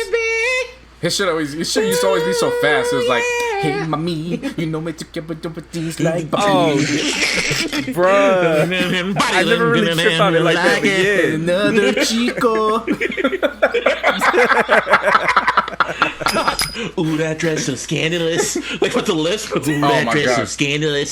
So Larissa didn't know until I pointed out to her. I was like, listen to each verse and tell me what you hear. And right in the middle of the second verse, she's like, is he doing the same verse? And I was like, yes. Yeah. He did not change And that was anything. It's the same She verse. did not know about the times. greatness of the thong song. She did not know the greatness of the thong song. No, she just wasn't. guess. She just wasn't trapped in the greatness of the thong song to realize what was actually happening. And she still doesn't care. love She's that just bit. like, okay, and that's talent. He made one verse fire that we had to repeat it 3 times. What's your point? See, I'll be hella mad when I was at the bars and shit, and they'll play that song, and they're flipping to the Derek G, you know, your cover. Yeah. But then I just want you got to play the whole song, even when he goes, yeah, baby. Somebody did this. When he's hitting them notes. Give me what I want. Home fried. And then that part is like, all right, done it. Oh my god. Yo, sometimes I listen to hip hop ad libs today, and then I go back Yeah. and listen to the ad libs and runs and R&B of the '90s. Oh yeah. I think the R&B, I similar. think the '90s R&B, the ad libs, they got this new era of ad libs beat, man. And this, Oh yeah, of Think course. so? and this new era of ad libs Yeah. is pretty damn strong. Did you hear what I just did right now, Martine? That was just the ad libs. Touche. And I mean, you think about it. You got to remember, you know, what's one main thing we know about Jodeci? It's Casey's. Ooh, yeah. Ooh, yeah. Oh Yep. yeah. We got the Save It. What's it called? The Save the Last Dance soundtrack. Yeah. Casey Oh and yeah. JoJo. Yeah. Yeah. That's a good one. Oh man, they used to play that song all the damn time at the dances. You know what should have been a great soundtrack, That was the but it last wasn't song. for whatever reason? Shit. What? The You Got Served soundtrack. That should have been amazing. That wasn't a good soundtrack? No, it wasn't. Yeah. It was horrible. Wow. I thought that shit. Wow. I never heard it. I thought it would have been kind of popping. Well, no, Why was it because trash? if you're just thinking of the songs in the movie, I'm not talking about that. I'm talking about the original songs they created for that soundtrack. That Oh, shit no. was garbage. I know "Get Him to the Floor." I remember that song. That song kind of was cool. That was the highlight, Get him to and the- it wasn't that big of a highlight. wow. Oh wow. Yeah, That it was the bad. highlight. Damn. Yeah. That was like a layup. How'd that fuck that up? Because remember, it was at that time when they were just getting ready to break up. Remember that movie came out, and all of a sudden they were like broken up like a month later. Like a 2 year. I was kind of mad when B2K broke up because I kind of liked them. I was like, oh, and then Omarion did doom doom doom touch. Yep. I was like, oh, that's what you're doing. Yeah. All right. And then Icebox and oh, you're moonwalking in Tim's for show. All right, well. There's that. Yep. And then he followed it up with it wasn't actually a bad album. The Face Off album with Bow Wow. It's actually aged pretty good. Oh yeah, yeah. Let me I hold you. haven't heard it in a while. I'm not gonna lie. Yeah, it's Oh, yeah, actually, I know. it's aged pretty Like, good. it's I been can a hear minute. some of the singles still do. They do hold up. Yeah. They do. I even have to admit that. As much as I don't like Bow Wow, I do admit that. Yeah. That's when Right. Bow Wow was really on his cocky shit back then. Yep. He really thought he was the shit. Especially at a time when he could actually back it up because he was in the limelight like that. He was. True. He was. Did you see the He was video super of cocky. Did you see the video of him that he posted when he was a kid and the interviewer being an asshole to him? Yeah, it's like, oh, you a nigga. That's what he said. Oh, you're not a girl. What did he say? I forget, but what made me upset, and I was like, all right, the interviewer is clearly just fucking with him, was when even after he started rapping, he's like, oh yeah, I remember you was on the Chronic tour, like you was. It's like, okay, so fam, clearly you've seen this boy before, like what's Yeah. wrong with you? Shit, Bow Wow back in his day when he was Lil Bow Wow, that dude really was the shit, Oh, he man. was I'm that not even nigga, gonna man. lie. He was. Oh, yeah. He had Oh, it yeah. going. He really could have been Drake before Drake, or you could have been a combination of Justin Bieber and Drake Yeah, if if Yeah. he played his cards right. And he For kind of sure. was playing his cards right when he was going into movies, but then he didn't focus on that. He really wanted to keep rapping, and I was like, well, shit. yeah. Well, still- I don't he know, still man. put I up some think hits. when he started the movies, he slowed down on the rapping though. No, that's what I'm saying. He should have kept know what I'm saying? focusing That's on. where he He should have fucked kept up, my focusing on opinion. the movies. He should have just kept doing that. He should have been Other on way LL Cool around. J shit. Other way around, dog. He should have been on his LL Cool J shit. Only rap when he felt like it. Hell no, he was too young. There's no way you can't. No, I'm talking about when he got older. Like when he got older, that's what I meant. He should have still kept rapping. We would never got Fresh as I Miz if he did that. I'm saying. Did he still do Roll Bounce when he was still rapping? No. No, because I don't think that so. was I'm almost, yeah. Was Roll Bounce 2004 or 2006? 2000. When was Roll Bounce, and then there was another one he did. Oh, Lotto Ticket. I think Lotto Ticket was after. So Lotto Ticket came out 2009. I remember that because I was at Blockbuster. So that came out 2009. That was a good movie, by the way. Yeah. Both Roll Bounce and Roll Lotto Bounce Ticket. is 05. Okay, so there you go. So Roll Bounce came out right after he did the first album without JD, the one that had the Birdman feature. Mm-hmm. So of course that was gonna be weird because it was a different label situation. He was by himself pretty much. Like, I got that. That was gonna be weird. But then when he came back and he hooked back up with JD, that was Let Me Hold You, Fresh as I Miz. That was New Jack City 2. Now, New Jack City 2 was later. That was around Lotto Ticket. Oh, okay. Yeah. You right on that. Yeah, you right on that. Because then, because after that album that had Fresh as I Miz, that's when he dropped was it The Price is Right? Wasn't that the name of the next album that had the Sierra feature on it? Yeah. So, I remember that. Yeah. And he was, because I remember he was on the cover. That was the worst Vibe cover ever. I gave that shit to my homeboy JD. Like, I don't want this shit. Hated that damn cover. Hated that damn issue. That was like one of the worst Vibe bricks for Vibe. Shit, man. I got the hottest chick in the game. I was like, that was back when Tierra was kind of popping. Well, she was popping, but it was like, you ain't Beyonce popping. Yeah. Yeah. Good times. Anyway. Good times, man. I guess that takes us into some strange times. Okay, let me preface this. We just had a weird ass weekend when it came to race relations. Like, let's just call it what it was. It was fucking weird. White people. Nah, the fucked up thing was it wasn't all white people. That's what made it so. Really? Yeah. Remember? Who else was it? Remember, there was one key person that it was like, oh, okay, you showing your ass. All right, bet. Okay. Doja Cat. Oh. Yeah. But it was funny because remember what we were talking about a few episodes ago. It was all right. The lockdown occurred.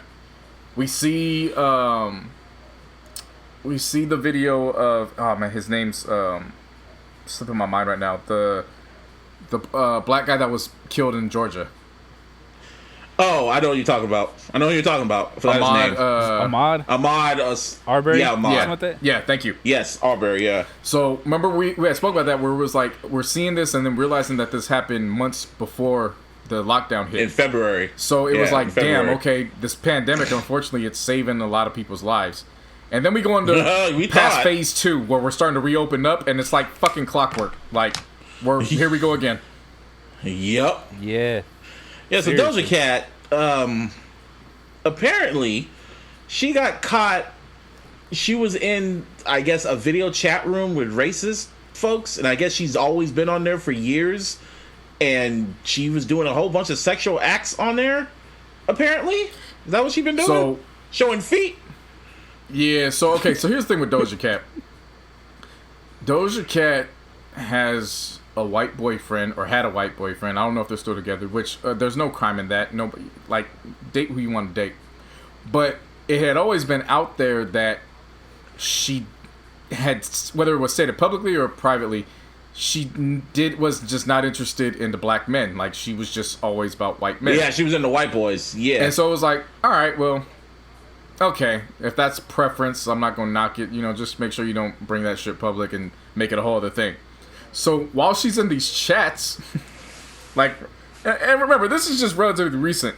Everybody got her song number 1, and then she fakes out showing her breasts. Right. Bitch. But then she goes into this alt-right chat, and she's stripped down in thongs showing her ass to these racist-ass motherfuckers. And it's like, word?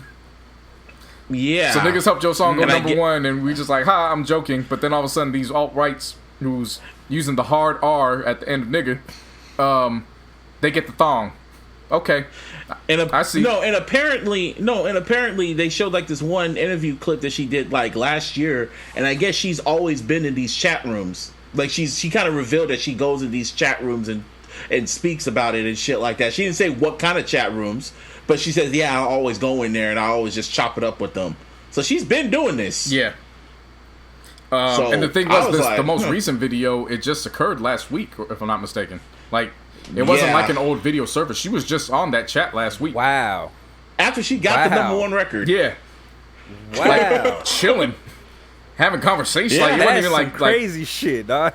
Like, it wasn't even like, you get that screen and you just put the non-video so you just talk. Nah, she's full-fledged chilling there. They have a video of her on Instagram Live. She has the exact same outfit that she left Instagram Live to go onto this chat with. Like, there's no mistaking that this was some other time. Like, it was like literally within minutes of her leaving Instagram, she gets on this chat and it's just like, okay. Wow. I mean, they just again, wow. I'm at a loss for words, bro. Yeah, I mean, again, cancel culture tried, but it was kind of like one of those things where it's like. And then she went on IG Lives like on this past Monday and just said a whole bunch of gibberish. Yeah. And just, I don't know if she was drunk or on drugs or both. It was just, she was just speaking a whole bunch of gibberish, and then she just said logged she was off. drunk. She didn't look drunk. She said she was high. drunk. She looked like she was on something. I'm just gonna take her at her word. She said she was drunk. You know what I mean? And the thing about this is that everyone's all fucking mad at Doja Cat and whatever. And I'm going like, all she has to do is drop another record, and you guys will just forget about it. Yeah. Well, not forget about it. It's just like all will be forgiven, and like she'll get a publicist, and they'll just fucking write it off. I just remember I think Twitter is an alternate universe. They'll be outraged, but then when you look at the fucking sales, it's like a completely different story. Yep. But so it's like that song whatever. slapped though. Yeah. Hey, like I always said, it was funny though because she was previewing a song on Instagram, and Larissa kept playing the damn preview over and over and over, which I don't mind, but I had a fucking headache, so it started irritating me. But in it she was like, niggas ain't shit, and then it was funny because somebody went to Twitter and they was like, damn, when you find out that she wasn't just talking about men, she was talking about the whole damn race. The whole damn race. And the thing is, like, I guess another song came out. I guess it was on her YouTube or whatever. There was another song she did. It was like a racist ass song. Yeah. I forgot what it was called. And it was back, I guess it was like last year. It's like, or some shit like that. It's slang in the UK for a black person who's been abused by law enforcement. Like, there's like a slang that they use for a person, which is weird to me. Like, that's very fucking weird. You're gonna have a term for somebody that's abused by police. Like, that's ass backwards in my eyes, but whatever. It really is. And she made a whole song about that, like just repeating that term, and I was like, huh. Yeah, well, that was weird. Just drop Say So Part 3 and you'll be good.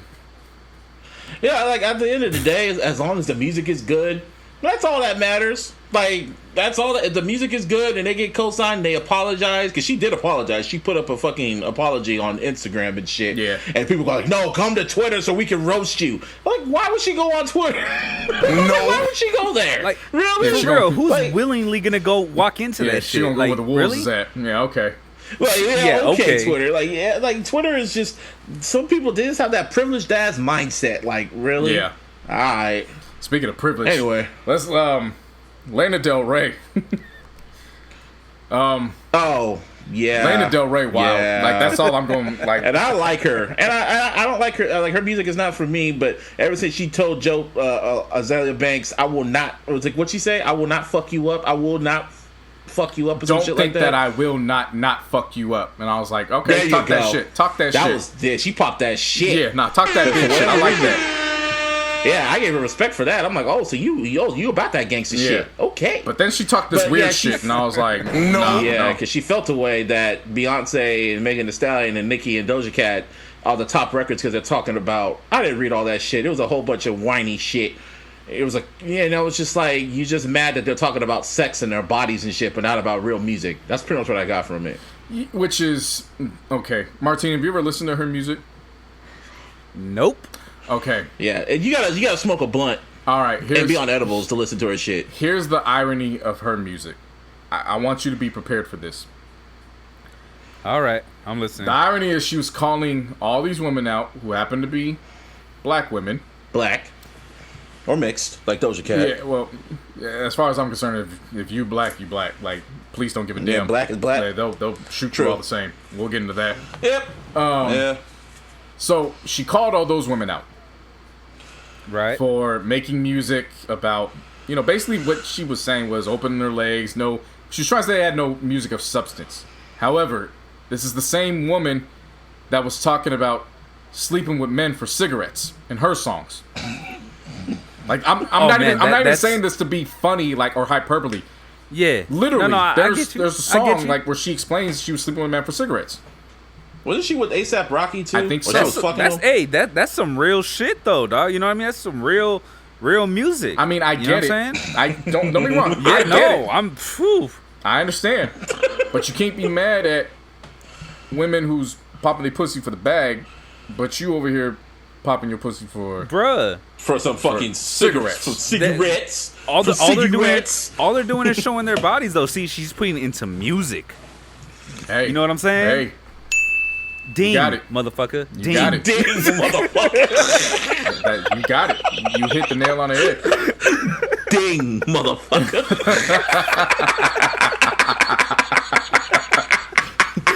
Oh, shit. Shit. Yeah, but she like really tapped into her Karen bag on this one because it was just rambling for no reason. It sounds and like then it. There's a whole ass second page to her Instagram rant, and then that's when she reveals, "Oh yeah, I'll be detailing some of my feelings in my next 2 books." Oh shit! Oh, and by the way, my album comes out. My album comes out September 5th. Looking at my watch, like, whack. Bitch, we at the end of May. Hella whack. What you talking about releasing an album in September? Hella whack. Like I said, if the music is good, all is forgiven. I'm gonna keep it buck with you. I like Lana Del Rey's earlier work. I have not fucked with her last 2 projects. They just it's too. Her music's not for me. It's too white girl melodramatic, if that makes sense. Like, yeah, I know what you mean. Just problems. It makes sense. It's just problems where it's like, why are you bitching and complaining? Like, yeah. That's what you're crying about. I get you. All right, I get you. I think it was just jealousy. That's all. Oh, speaking of the charts, you know who slipped off the charts? I'm starting to derail it for a bit. No, go ahead. 6ix9ine ain't on it. 6ix9ine. He's not in the Billboard Top 10 this week. Yeah, Somebody did this. Holy shit! I never would have guessed that, dog. And Bieber and Ariana Grande's record didn't make the top 10 either. But that's all. That's okay. It went to number 1 and not mentioned at all. But it served its purpose. They saved hip hop, and then they did what they had to do, and they disappeared, and then they left like a thief in the night. The God. Hey, I'm gonna tell you like this: some NBA teams, most NBA teams, they only win 1 championship at a time. All that matters is that they won that championship. So shout out to Justin Bieber and Ariana Grande. Round of applause and the air horn. They did what they had to do for hip hop, for the culture. They had to do what they had to do. 6ix9ine's about to drop another record this week too, but no one give a fuck. I don't even know why I said it, but 6ix9ine also said he needed that Sloppy Toppy from Charlemagne. Pause. I mean, hey, Charlemagne even said it. Yeah. He said he fixed Charlemagne. You know what? Powerful niggery at work, That's some powerful shit. Yeah. Nah, 6ix9ine said he need that man. expeditiously. Expeditiously. Word to fucking Mr. Thing, Clark. Though. He said that he would do it if Charlemagne would do it if he beat the case, right? If Tekashi beat the case. Mm-hmm. He did. He didn't beat the case. Nah, he didn't beat it. Oh yeah, he did. He went to jail, but he got out. But he didn't beat it. That was the whole. You know what I mean? That was the whole premise behind this shit. Beating the case is what Johnny did Not for guilty. OJ. Yeah. That's beating the case. Yeah. Exactly. That's beating the case. Yeah. But you know what I mean? So but this dude, you already know what he's doing. He's just trying to like gain notoriety, get back in that spotlight like usual. You know what I mean? Yeah. Doing And it's some like wild, he's dumb getting, shit. and people are still dissing him. Like Benny the Butcher dissed him recently. G Herbo dissed him recently. And it's like, dude, don't feed. No, it's not good. Don't feed the troll. Nah, He it's wants good. attention. The reason why is because, dog, these are actual rappers who live that shit that they talking about. That is true. That's a ding. good. I'm good with that. You know what I'm saying? Like, for real, I'm good with that. If it's like, if Drake was the one who's, dissing them, then it's like, dude, what the hell are you talking about? Yeah. You know what I'm saying? You know what it is though.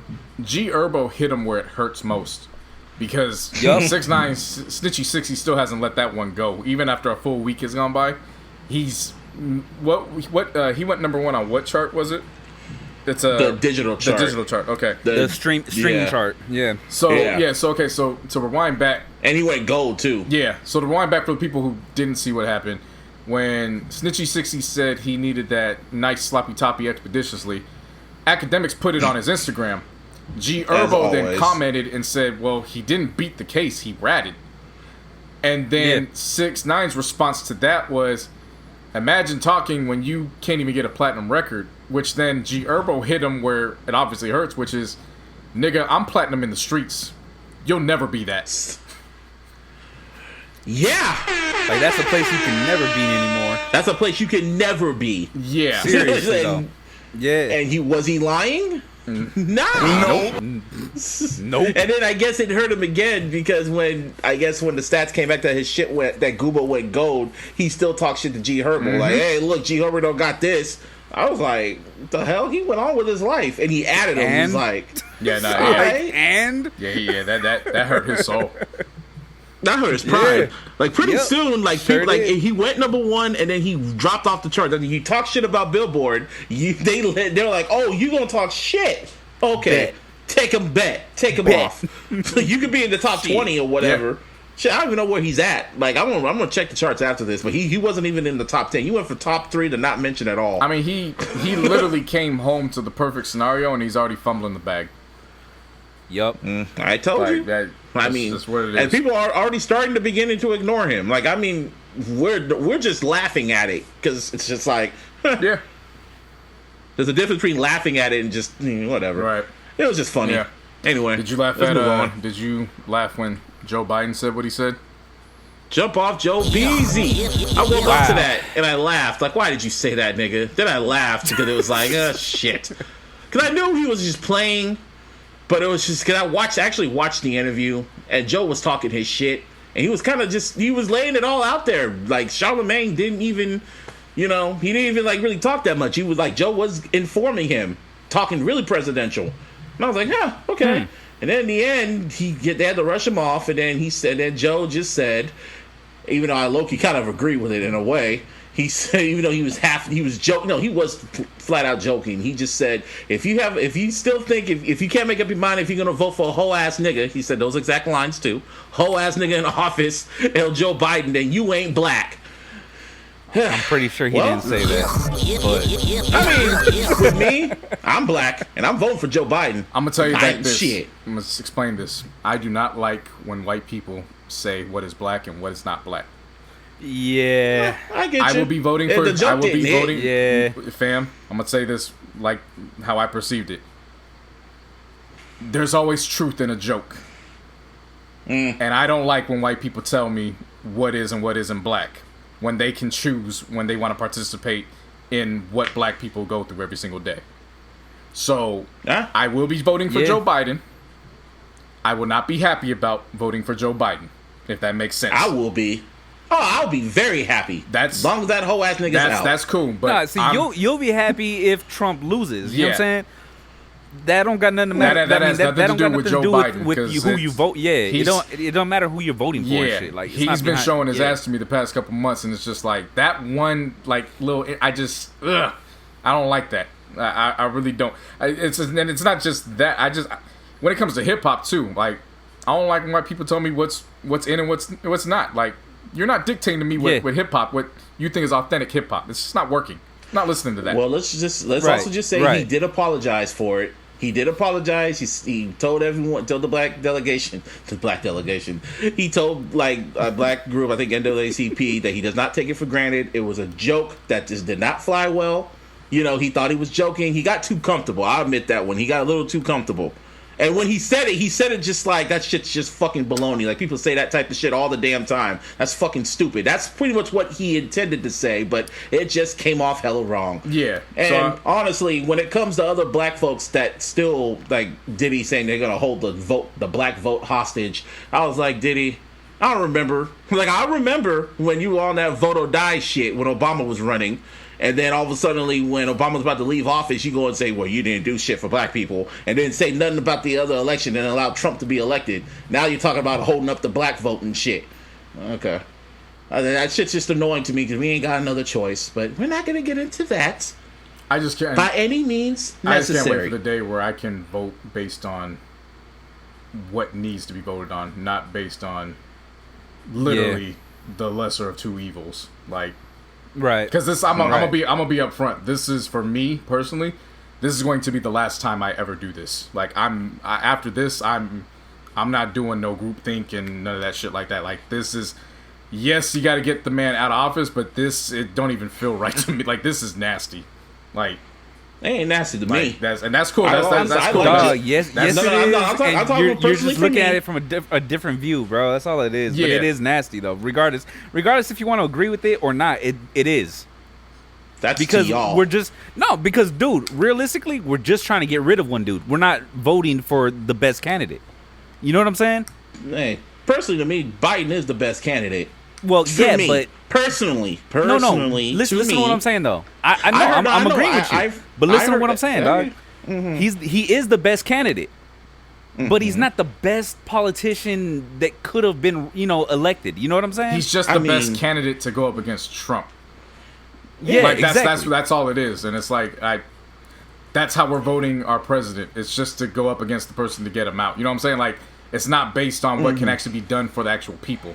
That's what I'm saying. Like, it's, and granted, politics is just a nasty ass system in itself. You know what I'm saying? For me, this is the last time I will be doing anything of this sort. Like, after this, what if Gavin Newsom runs? Huh? What if Gavin Newsom runs? What if Gavin Newsom runs for president? Well, Gavin Newsom runs. I'm all if for Gavin Newsom. If his policies are, like, you know what I'm saying? Like, I mean, Gavin Newsom is showing he's will you vote?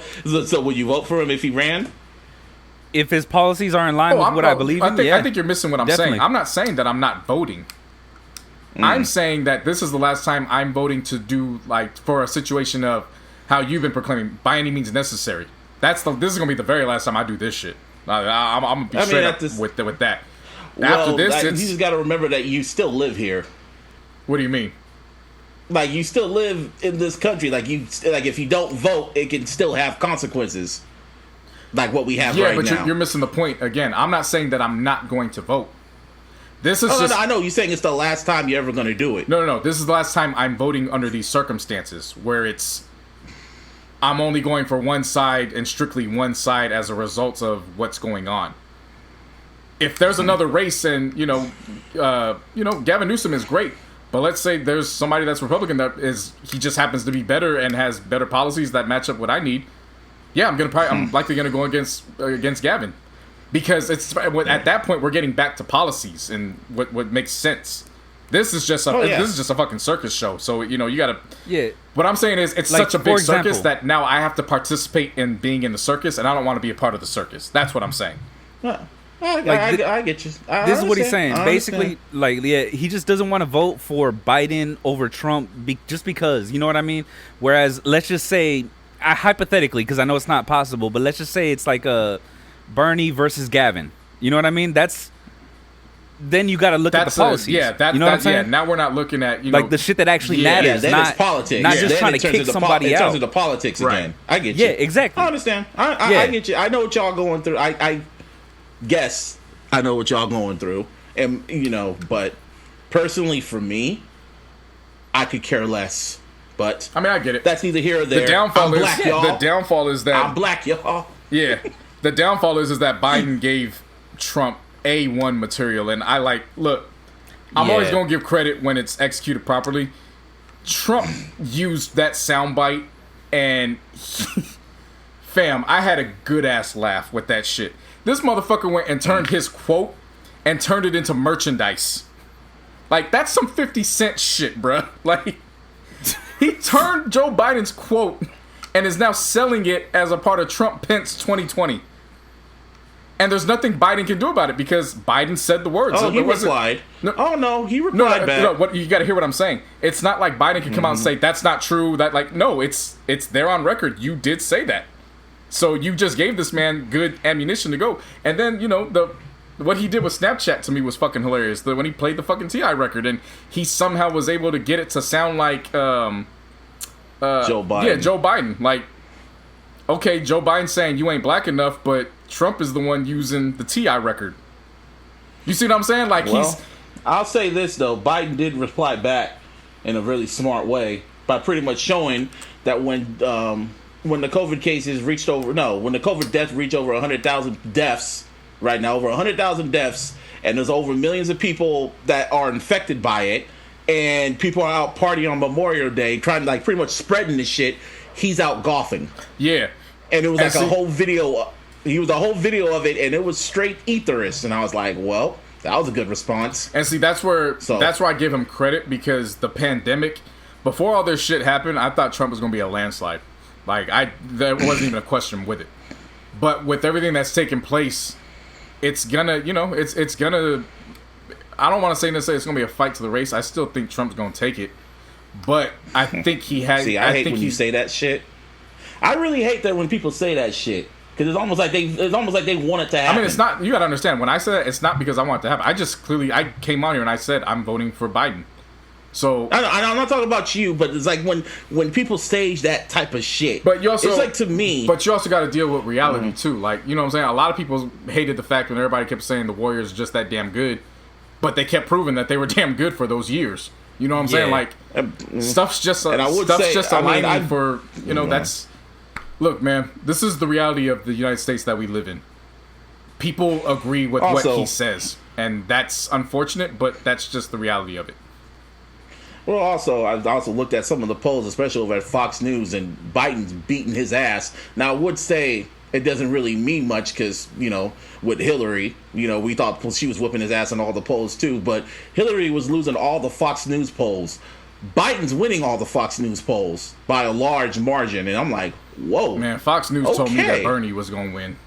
Bernie got shut the fuck out on Super Tuesday. First off, I don't even know why we talk about Fox News in the first place. Man, Bernie was like internet famous. Everyone on if you go, that's why I say with Twitter is like an alternate universe. If you go on Twitter, Bernie is just the head runner. He's the one that's gonna win. He's gonna be the president. Blah blah blah blah. And then when it's time for voting, he just gets curb stomped. And it's bigger than Twitter though, dog. Because I mean, you don't know how many times where I was driving around during like the election time or whatever, right? And people were hanging out their fucking out their doors and out their windows, whatever, saying Bernie, Bernie, holding up signs and shit. Like, dog, the numbers real shit.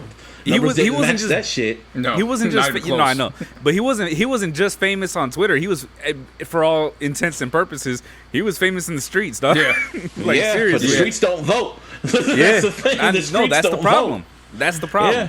And it's a bunch of old folks. The old folks didn't like that name. But why don't we talk about politics? Fuck politics. Fuck that nigga.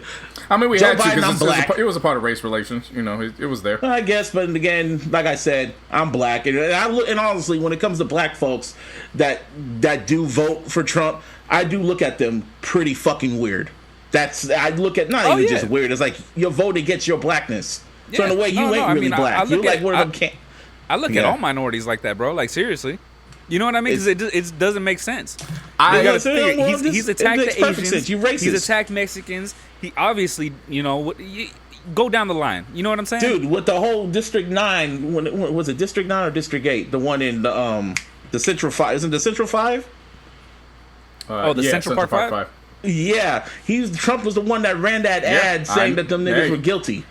Hey, trust you me. I know you know. And I'm letting the people know. I get it.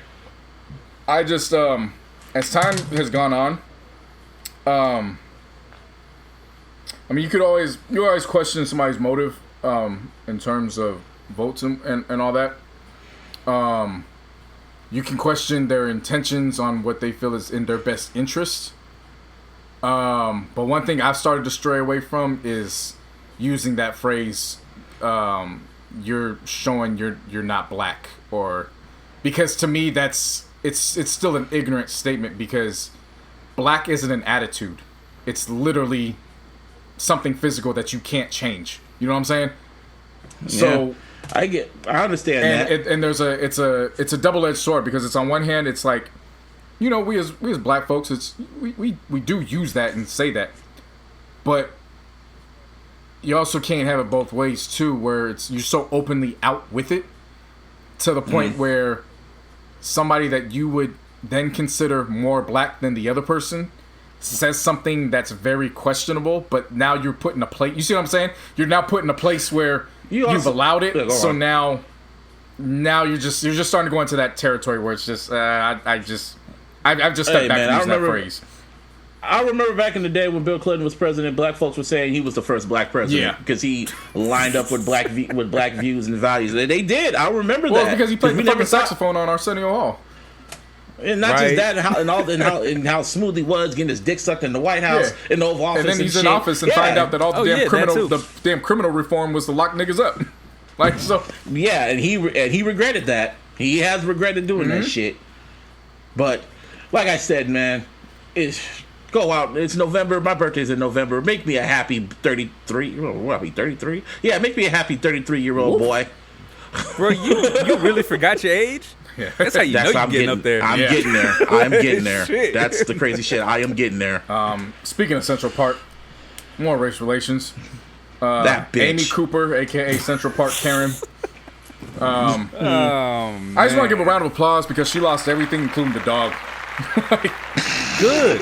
You see the way she was treating that dog? Oh my god, choking man. the dog, man. Yeah. I wanted to grab her by the neck like that. That's how like, you knew seriously. she fucked up. Yeah. Not for what she did to the black dude, but you were choking that dog. Can I pet that dog? Are you choking that dog? Yeah, but that's exactly what I was just gonna say. I also felt some type of way because it's like I don't think she lost everything because she was about to lie on that black man. I think she lost everything just because of how she was putting the dog's well-being second. Shit. You see what I'm saying? Like she was more concerned with utilizing her privilege against this black man than actually taking care of the dog itself. And I think that's what got her caught up. That dog. But either way, I mean, she lost her job. She can't lost the dog. She can't go to Central Park, which is that's funny to me. For like, life. how the hell do you even like? Good. Do you have like a guest list that you're running through? Like, you make sure people can't come in. Like, that's funny. How do you know? Like, what if she walks there at exactly, night? That's the funny someone's shit gonna be there. Someone gonna be there. Like, yo, yeah, hey, get out! Hey, you over there in the darkness. Well, it's gonna be like you seen Ghost, right, with Patrick Swayze? Yeah. You know the shadows that come up and the shadows that drag you. You know the shadows that come and drag them. Oh yeah. That's what they're gonna do to her. They're gonna drag her out as soon as she pops up. Sound like Cisco. Yeah. Oh my god. Nah, I thought it was. I mean, look, man. She was very blatant with her stance on camera. She made it very clear that she knew what she was doing by dialing 911. And then for her to lose it all and then come back out and say, now it's the crocodile tears. I'm so sorry.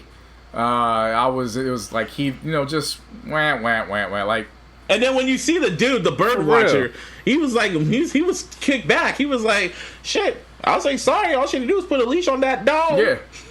That was the most wild thing to me. It was all about, hey, just put a leash on. Like, and then she started tripping out. Yeah. Seriously. And I just don't understand these white folks. It's like, you're going to be on camera. This is what I don't understand. It's like you're in the wrong. You're being recorded. You're about to go viral. You have your job in your Facebook. They're gonna find your Facebook. They're gonna find your Facebook. They're gonna find out where you work. They're gonna call your work office. You're going to be on the news. You're going to be fired. You're going to lose it all. Is this a good idea for you? I mean, theoretically, no, but in their mind, I don't think that. I have a feeling Draymond said no, but he said yes. Yeah. I didn't hear it, but I felt it. That wasn't a Draymond. That was a ding. Like it's not clicking. What's that? Like New York's mom? What's not clicking? What's not clicking? Like I don't get it. No, let's talk about this real quick because I kind of don't want to, but we have to. But another black man died because of the police. Rest in peace, George Floyd. Out in Minnesota. I mean, rest in peace, man. This is what I said it earlier. This is what I do not understand about these cops. They do this shit When you're in the middle of killing a black man or you're roughing up a black dude and you're on camera and you know you're on camera and you look directly at the camera and then you're thinking to yourself, you should think to yourself, shit, this has happened a lot of times before. And what happens? Let's see. I want to hear some dings. Let's see. I go viral. My address gets leaked online because they find out where I am. My house gets called. I get death threats from my family. The news circuit, I go around. My face is everywhere. I end up losing my job. Either way, I lose my job or I'm going to be forced out. Then after that, I got to go to court. I got to get arrested and go to due process and then go to court. And then I'm either going to be found guilty or not guilty, preferably not guilty. And then I got to be looking behind my back for the rest of my damn life. It's like a whole process you're going to be going through. And then you still do it. I don't get it. Yeah, 8 minutes is a long time to go through and evaluate that process. Like, you could have really done a process of elimination in about a span of 45 seconds, but 8 minutes is too fucking long, man. Like, yeah, it took him 8 minutes, 8 minutes to do that. And at this point, y'all know what's going on. I'm tired of talking about it. I'm tired of going through the motions of going on social media. The keyboard, I'm calling them keyboard warriors because that's all they are. Just typing, tweeting away, posting the video. I've seen that video so many times. I keep seeing that same image over and over and over. And it's just like, why are y'all posting this shit over and over again? So people can see it, so you can see it. I was like, so what's this gonna solve? Why are you putting it on your Instagram to remind yourself about it? So you can piss yourself off again? And it's just like, it's just kind of mind-boggling to me. And then I'm seeing all these people writing essays, doing video responses, all types of shit. And that's just like, we've done this before. They're protesting out in Minneapolis. I'm like, of course y'all gonna be protesting during a goddamn pandemic. Right. But whatever.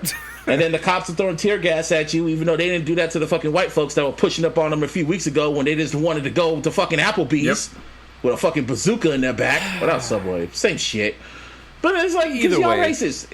It's because y'all racist. Y'all love white folks and hate black folks. I get it. So what I'm just saying is, I'm done talking about it. I'm done writing about it. I'm done just doing all the fucking same shit. You niggas know what you have to do the next time this happens. I'm not gonna say it because we got a deal now, and I don't want to say what we gotta do. But y'all know what you gotta do. Wink, wink. You know what you have to do. And that's all I'm gonna say. I just didn't. I don't think nobody realized how much bigger it was going to get when you add in an angle that none of us expected, which was you're adding a sports figure in Steven Jackson, who was very close with this man to the point where they looked so much alike that they called each other twin. Like, that was his road dog. That was his boy. Steven Jackson has several platforms. I don't think people realized how, like, of course this was going to be a big story. But you factor in somebody in sports that actually knows this man that was taken in such a heinous way. This is going to become some shit that it's going to... I'm not saying this is going to be the case that's going to change a lot of stuff, but I do think this is going to be the case where it's going to be bigger than a lot of people had imagined just because of his role. You know what I mean? Like, there's just different... Also, it's one thing when the players got together and they put on the I Can't Breathe for Eric Garner. That was years ago. Yeah. Right. But there was no connection, at least from what I remember. There was no individual in the NBA actually knew that man personally. This is different. Right. Like, because Steven Jackson's not going Steven Jackson's not a social media warrior, a keyboard warrior. Like, he's about he's in Minnesota right now. Last time I checked. Yeah. So that's what I'm gonna say. I mean, I'm not going to applaud the department for firing all 4 officers because I would have expected that. What I will say is I am actually surprised, and I do want to give a shout out, round of applause to the mayor. Mayor's pissed. The mayor's with that shit. He's pitosity. Yeah. He's like, these niggas need to go. Yeah. He straight up said, if that were you or me, we'd be in jail right now. So why isn't this man in jail? And he wants charges brought up immediately. So I do commend him for that. This is the mayor saying this. Yeah. Now, we know how these police are. They always protect their own. Like, they're the biggest gang in America, the police. Fuck Bloods and Crips. The police are the biggest gang in America, and they protect their own by any means necessary. They don't care what anyone says. It's like, what you gonna do? Well, all I'm saying, there's more of us and less of you. And that's all I'm gonna say, because we got it. We in corporate now, kind of. Yeah. I can't talk militant on here. I can't talk militant on here because a lot of these keyboard warriors, they're not about that action. They talk loud, but they're not really about that action. They just want to get retweets and shit. I'll say this: when people fully realize that our law enforcement and our military aren't to protect us, they're actually to keep us in check, that's when you can start putting together a blueprint and a game plan. Hey man, they're stormtroopers. Like that's stormtroopers can't aim. Shit. Yeah, with aim. They're stormtroopers with aim. Like there's I mean, if you really break down the science, and this is not to say that our servicemen aren't necessary and we don't appreciate their service. That's not what I'm saying. What I am saying is that when you just look at the metrics and you see, it just doesn't make sense that the United States pays minimum 11,000 minimum 8 different countries' entire military funding. It just doesn't make sense that we're doing that for our own, and that's when you just start realizing shit. Like, there's reasons why in other countries they're able to really get active when they protest versus when we protest out here. Like, it's really kept in check. There's no secret as to why that is. And again, the irony of all this is at the end of the day, Kaepernick took a knee and it pissed everybody off, and now we had to see somebody take a knee on a man's neck for 8 minutes. That's why I didn't understand when they were filming it. Why didn't you do something? Why were you filming it? Yeah, like, why couldn't you just go over there and push that nigga off? My mom brought up a good point because, of course, my mom's a nurse. My mom brought up a good point. She said that by law, because there is a person that needs medical assistance, she said as a nurse or anybody in the medical field, they can overrule the civil duties of the arrest to treat that person. So she said, she goes, "Oh, I would have went to jail. Like, you would have had to come get me because there's no way in hell I would have just stood by just watching that man die." Like I said, there was more. Shit. There was more of them. There was more of us than of them. You might have had guns, but you couldn't. I'm not gonna get into that. Let's move on. Yeah. Music makes me lose control. There wasn't really no music that made me lose control this week, but we're gonna talk the anniversaries of the new shit that came out. You want to go start there first, or you want to? Well, I guess before we could do that, we just covered. It'll be in depth. Let's get to music. Steven Jackson was there, so let's just knock out some of the sports stuff. Yeah, let's get to that shit. See y'all coming back, maybe. Yeah, the NBA's in talks. It'll be back very soon. There's no dates as of now, but it's looking like the end of July. Martine, good news. Your shark season's over early. Yeah. I told y'all they suck this year. I've been saying that. I was just like, you know what I mean? Oh, the playoffs are coming back. All right, cool. Sharks ain't in it, so whatever. Right. Yeah. You guys were like, what, like last place or something? Ish? We were down there. Yeah, we were down there. Well, it was pretty bad. Yeah. Well, the saga continues pretty for the bad. Sharks. Yeah. The saga continues. The saga continues. Fuck. I like the NBA's approach to all this, which is basically saying that X amount of teams, they're just not going to waste time. So I think it's like the bottom 6 teams. It's like, yo, I'm going to tell you straight up, don't even bother, man. Like, y'all just too far behind. Don't worry about it. Yeah, Damian Leonard said flat out he don't even want to play if it don't matter. Yeah, which, I mean, I get that. Like, I'm not... For any player that doesn't want to play, I'm not going to call him soft. This is a whole different situation, so there's no... Fucking pandemic, man. Yeah, there's none of that. What I will say, though, is if it is under the new construction or new format, Lakers ain't got nothing to worry about. We're secured that number 1 spot, so as far as I'm concerned, we good. I mean, honestly, I know y'all don't want to hear this, but whoever wins that championship this year is going to be it doesn't matter if it's the Lakers or whoever. It's going to be a big old asterisk by it. I don't care. If your Lakers don't win it, then it'll be an asterisk. No, Nope. even then, I don't care. Because and Really? I will say, and I'm because I'm it's gonna the say same this for everyone. wholeheartedly. I'm sorry, Martin. Go ahead. Nah, I was just saying, bro. Like, it's the same for everybody. Everybody had to take the break. Everybody had to go quarantine. Everybody had to go come back now. You know what I'm saying? Like, it's the same for everybody. Literally, it's an even playing field. And they took away. Maybe it's just then me. they took away our advantage. We have no home court advantage now. So That's Yeah. you know true. what I'm saying? Like, No, our- serious. Disney That's World, huge. man. That is home court advantage. Like, Disney World. That's everyone's home court advantage. The happiest place on That earth. ain't no Lakers Man, home court get outta advantage. here with that. We would use the Staples Center home court advantage against the Clippers. It's a joke, man. JC is cold Yeah. with it. Well, I ain't got time Disney for jokes. World. I'm trying to counter but this real asterisk shit, though. bullshit. Yeah. And the reason why I don't give a fuck. I mean, that's Nah, fine. the reason but I real don't care shit about though, that. because I mean, sports. let's just The reason just why say I we don't play care about against the the asterisk Clippers. is Oh, go for it. they keep saying we got an asterisk next to our 2002 championship because of what the refs did against the said- Queens. Who said that? Fam, you need to do your research. Why did I ask? You Why need did to do I your ask? research.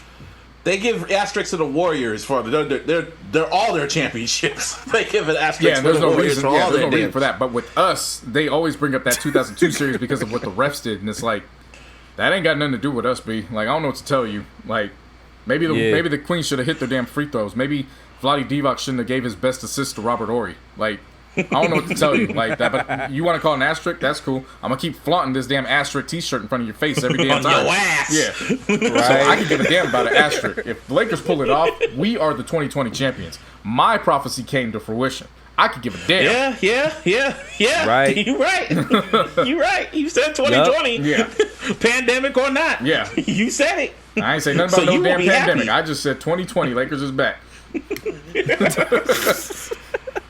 It was funny. One of my coworkers, I'm just going to football. It's funny. My coworker said he bought tickets to the fucking Dallas game when we go against the Niners in December, and I looked at him like, "Word, you really bought tickets, huh? Well, prepare for that refund." Yep. Speaking of that, the baseball owners are wild. They are like. I mean, who's more wild, the NFL or baseball? No, the baseball owners right now are insane. Like, and I get that your first offer is always supposed to be disrespectful in some way, but this is just on some whole other shit. So they want the Like, baseball half players. the salary. They want the baseball, yeah. So they want them to come back for half of the season, which okay, that's fine. But they Makes want sense. the players to take 2/3 or 3/4 of a pay cut. So What? we're not even talking about half a pay Oh, cut. We're talking about shit. at least 2/3. That's more than half. They talking about a player that would normally make $35 million in a year would just bring in probably about $7 million. Which I'll take that. again now for the average person. Again, yeah. Now we're talking about the average people. Cool. However, we're also factoring in that you're requesting these players go away from their families. A lot of these guys have little kids. A lot of these guys also have older family members. So, to me, that's... And I'm not saying this about you, Buzz, because I get it. Like, that's what the average person thinks. But it's not going to fly when you're telling these guys, who cares, suck it up, go play. Nah, man, what's the price of your health? Because the price of my health ain't a fifth of what I'm supposed to be making. You need to up that Who's shit that up. player that made? Who's that player that made $500 million? Mike Trout, I thought, was it 500 million? 400. Shit, that's it was 500. a lot. Yeah. It was a lot. So what? So 2/3 of that would be like what? He would go. Man, come he would on go now. from That's the making highest paid player. Yeah, he would go from making 35 to 7 for the season, which again, Fuck you. to the average person that especially isn't working, yeah, sure, I would. Yeah, that's a lot of money. To these guys though, I'm sure nobody in a pandemic will be going back to work and be comfortable with taking a pay cut like that. On the strength of Hell no. on the seriously. strength of somebody else don't have a job, so let me be happy about what I got. Yeah, I'll be happy I got a job, but it don't mean I gotta, dwindle down to make the next person feel good about themselves. I'm just not doing that. You're telling me I'm taking like $8 an hour, bro? Nah, that ain't Yeah, gonna no, fly. it's not. Yeah, My yeah, bills are baseball still the terms, you taking same. eight. Nah, I'm good. Yeah, that, No, that you shit see ain't this gonna fly. coat? You see this coat? You other niggas might be Doug Funny, but I'm Skeeter around here, nigga. Skeet. Was it hang or honk honk? Was it honk One honk of or the two. hang? Either or, It was a bro. honk. But we'll put a ding for No, now. it's hang. Whatever. better get those players that money. They be getting lotto ticket money. Now you gonna tell them you get regular money? Yeah. Oh no. You want me to be rich then wealthy? Fuck you. Yeah. Don't let Joe Rogan make more than the highest baseball player paid. Yeah. Oh, sitting on his ass talking shit. Don't be a Muslim with some fucking furniture moving. You got shouldn't baseball. Everyone's gonna show those baseball players gonna show up like Ice Cube. Yeah. Oh, like shit. Bats in hand, bro. Bats in hand. Yeah. Bats in hand and like an army, like Anakin walking to the Jedi Temple. Exactly. Shit. Exactly. Shit. You better give me my money. Or shit. You remember that movie, The Warriors? Yep. Like with that baseball team, like that's how they're gonna go face painted and everything. Dog. Yeah, like, yeah. Shit. Oh yeah, shit. Real issues. Ugh. Did y'all watch Tom Brady versus Peyton Manning on the golf course? I heard about it, but who won? Nah. Manning? I don't even know because I didn't watch it. I just know Peyton Manning was throwing them shots at Tom.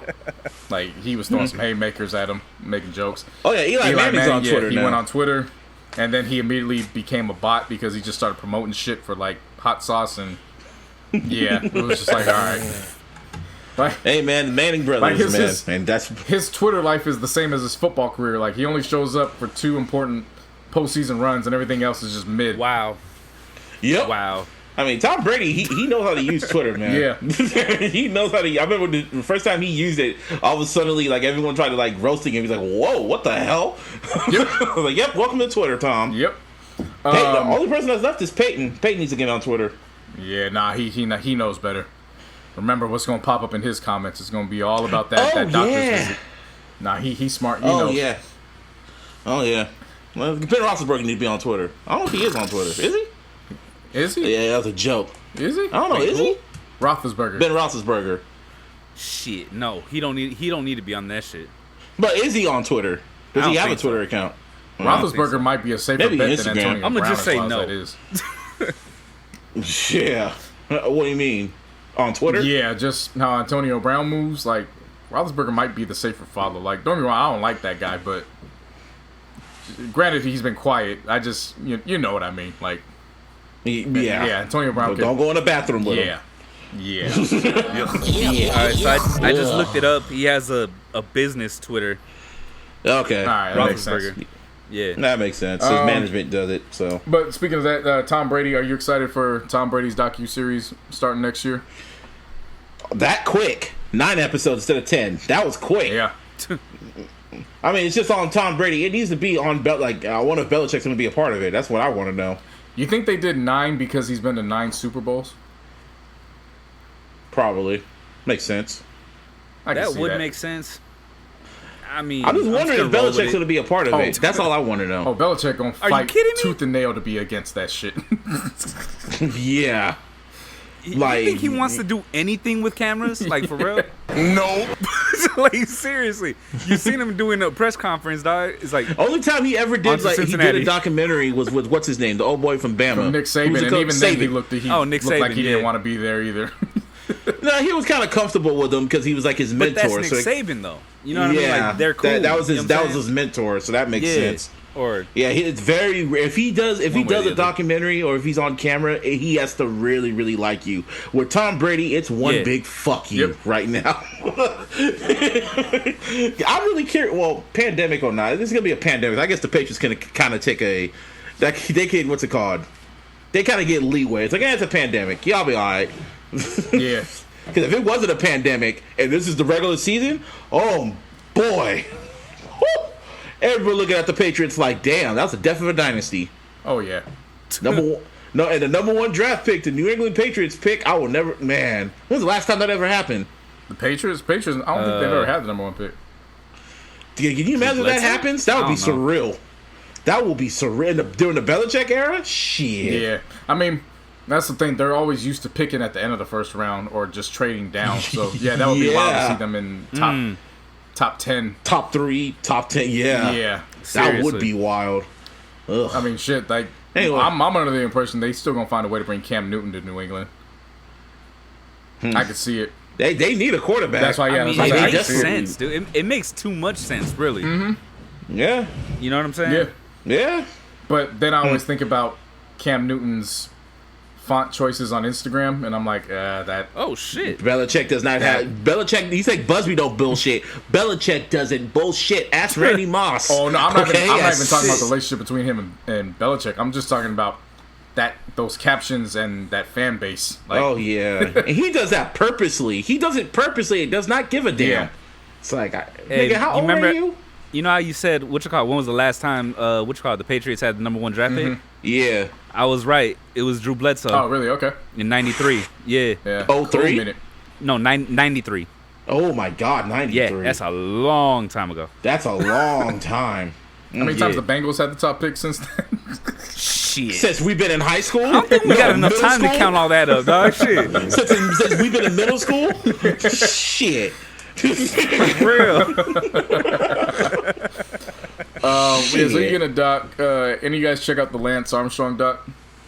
I forgot it was on, to be honest. After Last Dance, I checked out. I've been watching for the real. last. I've Same been watching here. the last ride on It- WWE Network. It's intense, man. It's and I Does it don't. come on every Sunday? Well, no, it's not on every Sunday. They're only doing 2 parts. So the last part is next Sunday, and then they're dead. Oh, okay, cool. But cool. ESPN's letting that TVMA 30 for fly. 30s. Like, Hey man, they need to break That's this. what's up. as long as That's how it should be. I've noticed, as long as it's after like 5 p.m. Pacific time, they're pretty good on the cursing. Like, I'm like, all right, Well, that's like FX. yeah, that's like I'm like, FX. all right, y'all might have find y'all niche. Like, put the parental advisory one on the main ESPN, put the TV 14 on ESPN 2. Like, Can you imagine when the NBA comes back? Can you imagine when the NBA comes back? They have the cursing on ESPN and the non-cursing on ESPN 2, like the delay on ESPN 2. I just wish they would have went to this format when Malice in the Palace happened. Oh, That was like a once in a lifetime moment. Right. That came out the blue. Like you didn't know that. I shit was was gonna gonna. say nobody could have predicted that Nah, shit. you know can't what I mean? predict it, but at the same time, I just would have liked. Oh yeah, you missed this shit. I watched that if it shit was live. no, I remember no, that. it's not even about if that. it was It's just regular at that time. It's just you got to remember when that happened, they were still bleeping stuff out. I just wish there was Oh, a yeah, rule they at had that to- time yeah, where it was, yeah. Once it hit 7 o'clock on Pacific time, everything flies. So that would have I'll flown. never forget that day. That was on a Friday, right? Yeah. Yeah, that was a Friday. I was at home. I watched that live on some fluke shit. I was like, oh wow, this is happening. We're on our test still with the funny soundbite. Goes Steven Jackson. Hey, you think we're gonna get in trouble for this?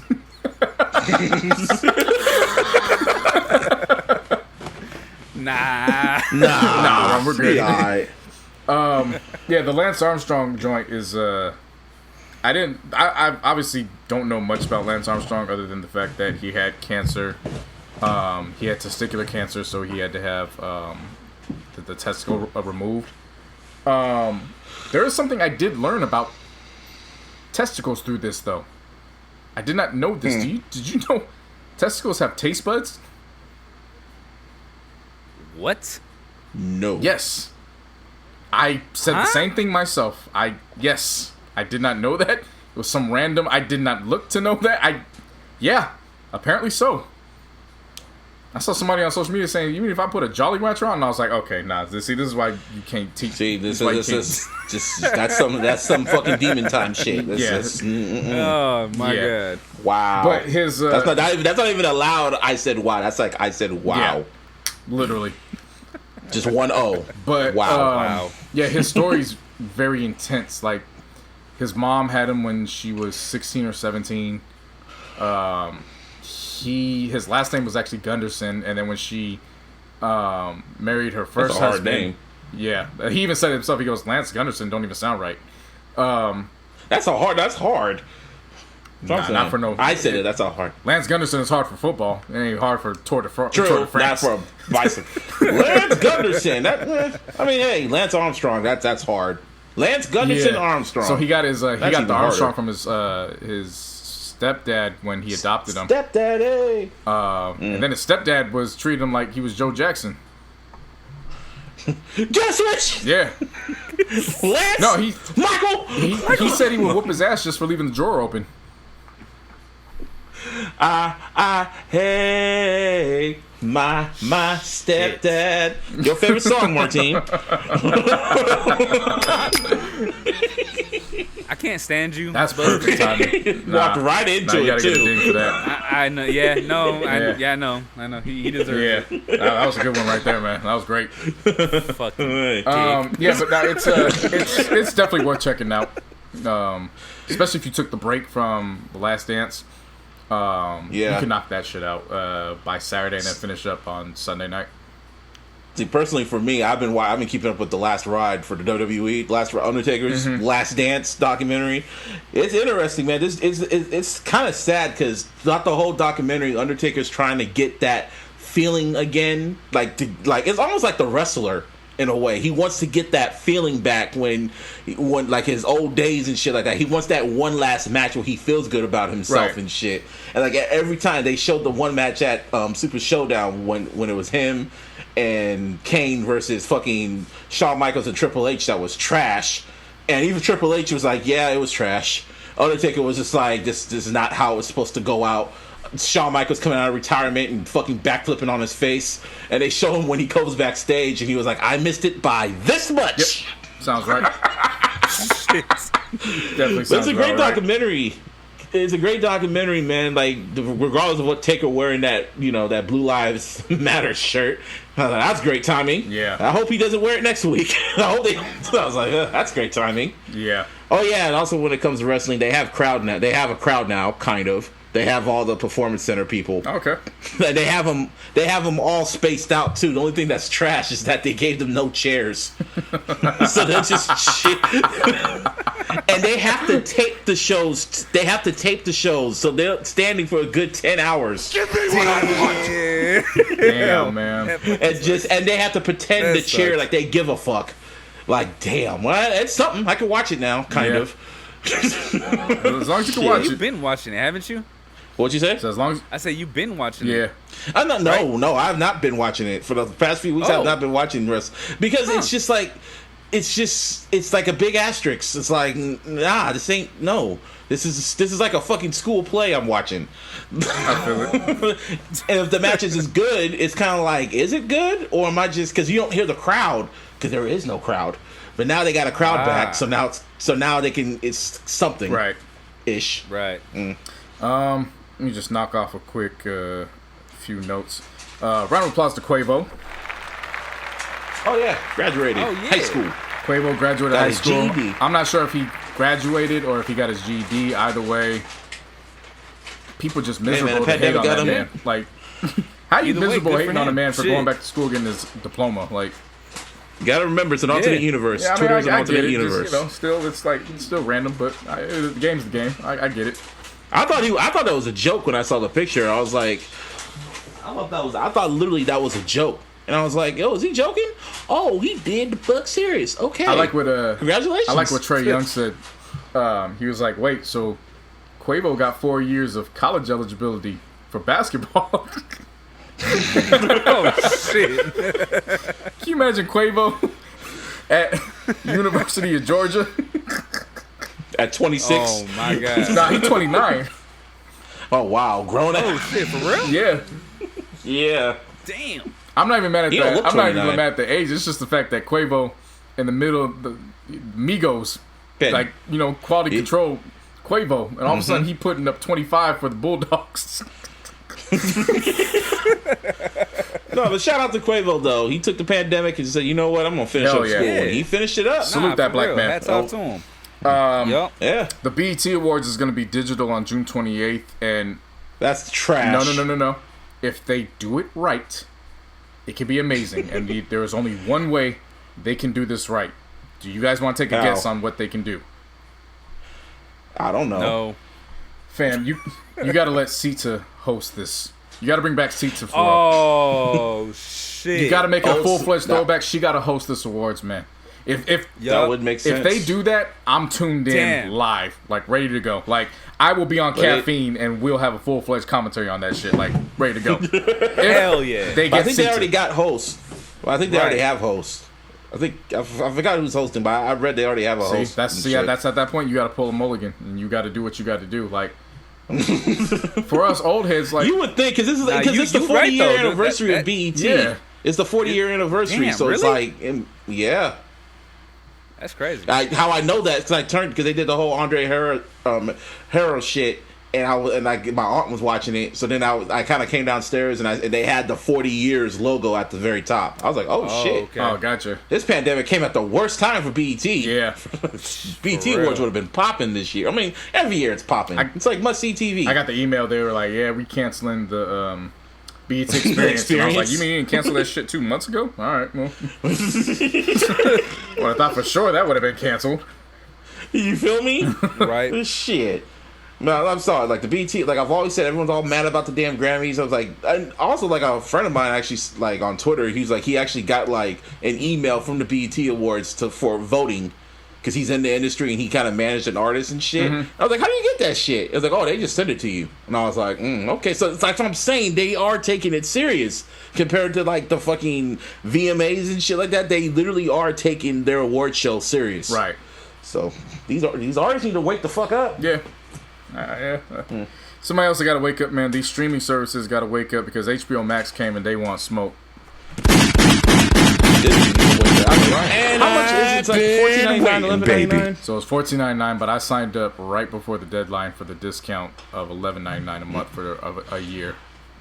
See, I got a subscription because me and my mom got Comcast, so I guess you could get it through your subscription too. Yeah. See, I only paid for it because I think we're completely getting rid of our cable pretty soon, so I wasn't going. I thought you'd done that already. No. I thought you'd done that already. No. Okay. I mean, I'm not paying for it, so it's not. You sound so sad too. Like, yeah, like, you sound super sad. I'm not paying for it, so it don't matter to me. It's just like I'm the one that's bringing the new technology in the household, and it's like, yeah, we can do this. Okay. And then 2 months later, it's like, hey, what's that thing you were telling me about? And it's like, all right, well. You trying to bring Skynet to the house? Yeah, man. Don't bring Skynet to the house. It's not hidden, but one day we're getting closer and closer. But HBO Max, they got some shit, man. They came out with the guns. A question. I just want to know one thing. Is a certain documentary on there? I did not check, so I don't know. You know what I'm talking about, right? Which one are you talking about? You know what, Martine? Don't be smart. Don't be smart. Well, I'm being stupid. HBO Max. Wait, hey, just pretend we just gained somebody from caffeine that's hearing this on a fluke for the first time. Explain. What are you talking about? Yeah, which documentary? Be I mean, I don't know why. The Last Dance. I don't know why saying a title would make you upset. Like we ain't asked you to give it. Me neither. We ain't asked you to talk about it again. Just say the name. The Last Dance. Say it. Wait, The Last Dance? That's not even on there. What are you talking about? It is now. Nah. Anyway, go on. HBO Max. No, you better clean that shit up. Clean that shit up for Disney come after us. I don't want no fuck with that mouse. Real. I just said Last Dance. Save the Last Dance. That's what I meant. Save the Last Dance is on there. It's a documentary on the making of Save the Last Dance. Okay. That sounds lame. That sounds like a good ass documentary. No, Surviving Neverland is the documentary that he was talking about. Leaving Neverland. Leaving. See? Got you to say it. Thank you. Fuck you. Ding, motherfucker. Ding. Funny. It's funny. I asked on Twitter, there's a certain documentary on there. My boy knew exactly what it was. He was like, he put a gif of Oprah nodding her head, and I was like, okay. Yeah, I didn't even check that. Yeah, and the after. And the after show. I was just so taken back by just Cartoon Network just being everything there. Fam, Cartoon Network not only had everything in the tuck. I saw Space Ghost Coast to Coast, and I almost lost my shit. That was a class. That's a classic show. Yes, that's a real classic show. Fam, don't send in the Ahead clowns. Of its time. It's a classic to this day. The Boondocks, of course, are on there, but it's very important to note that the 2 banned episodes from season 2 are also on there. So there's no issues with that. Is it 3 banned episodes? Nah, just 2. Well, is it 4? Isn't it 4? Nah, it's just 2. It was the BT episode, and then the fucking Uncle Ruckus episode, and then the Tyler Perry episode. Nah, Tyler Perry was... Because that wasn't on... Oh, yeah, you're right. Yeah, and then there was another one, too. I don't know about the other one. You know what I'm talking about, right? Nah. That went a little too... It was the racist dude at the bar or whatever. He was with Uncle Ruckus. Yeah, you're right. There were 4. My bad. Yeah, you actually were right. Mm-hmm. Yeah, no, they're all on there. Yes. Yeah. Oh, wow. Good old Jimmy Rebel. Jimmy Rebel, there you go. Yeah. That episode. I'll never forget when I saw the Tyler Perry episode. I always say this. When I saw him bring Madea down as the Rocky Horror Picture Show, I remember literally saying, "Okay, Aaron, that's too far. That's just mean." Aaron Magruder. I was like, "Oh, come on, Aaron, that's just mean." like they took their time and animated all that shit. Like, I just like the fact that he went to the point where he was saying that he was even going so far as to bringing in former adult actors and actresses. Like, yeah, and the titles the girl was naming off, it was just like, before Winston, I was giving up the ass for free. Now I only give up the ass for Jesus and his homeboys. Dude, I remember hearing that Tyler Perry was so mad about that episode, he threatened TBS or Time Warner that he was going to yank all his shows off their network because he had that deal with them. So that's why you don't see it on those streaming platforms. They only aired that episode when it aired that Sunday. They never showed it again. The only way you could get it is if you bought the DVDs. That's the only way you could get it. Yeah. That's how you knew Aaron Magruder pushed. Yeah. He knew how to push Habitual line stepper.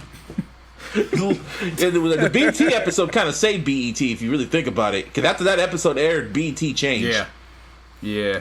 Well, they got banned. They never aired. They only aired in Canada. They didn't air in the U.S. Right. But yeah, no, I always thought that was funny. But HBO Max is that shit. It's great. There's two different Powerpuff Girls on there.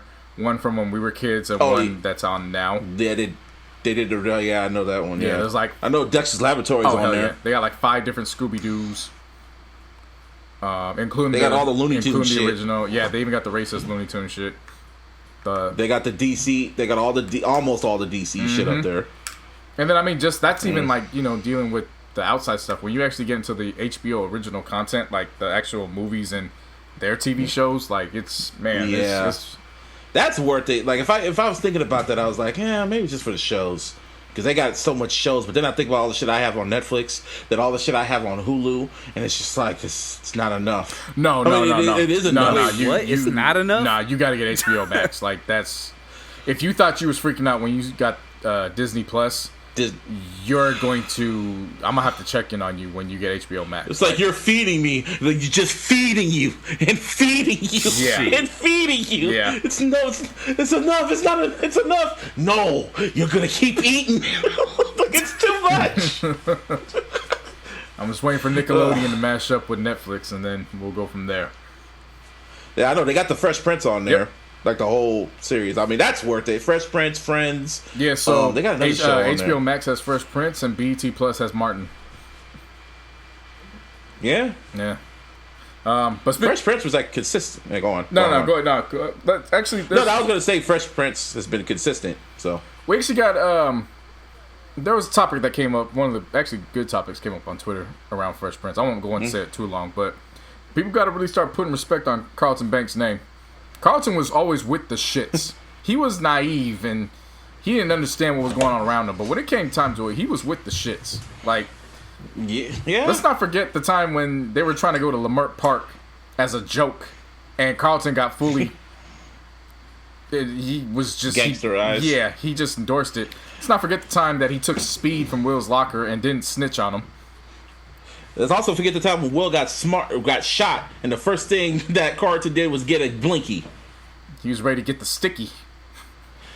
Get the sticky out! Shit. Like, he was ready. Yeah, he got the blicky ready to make somebody sticky. He was gonna roll up on you with fucking what's his name? Who's that dude? It's not unusual. Can you imagine going to drive-thru? You just hear that shit. He get shot by Carlton Blank. Yeah, you stupid. Taking a bullet to the rib cage, and all you hearing is fucking Tom Jones.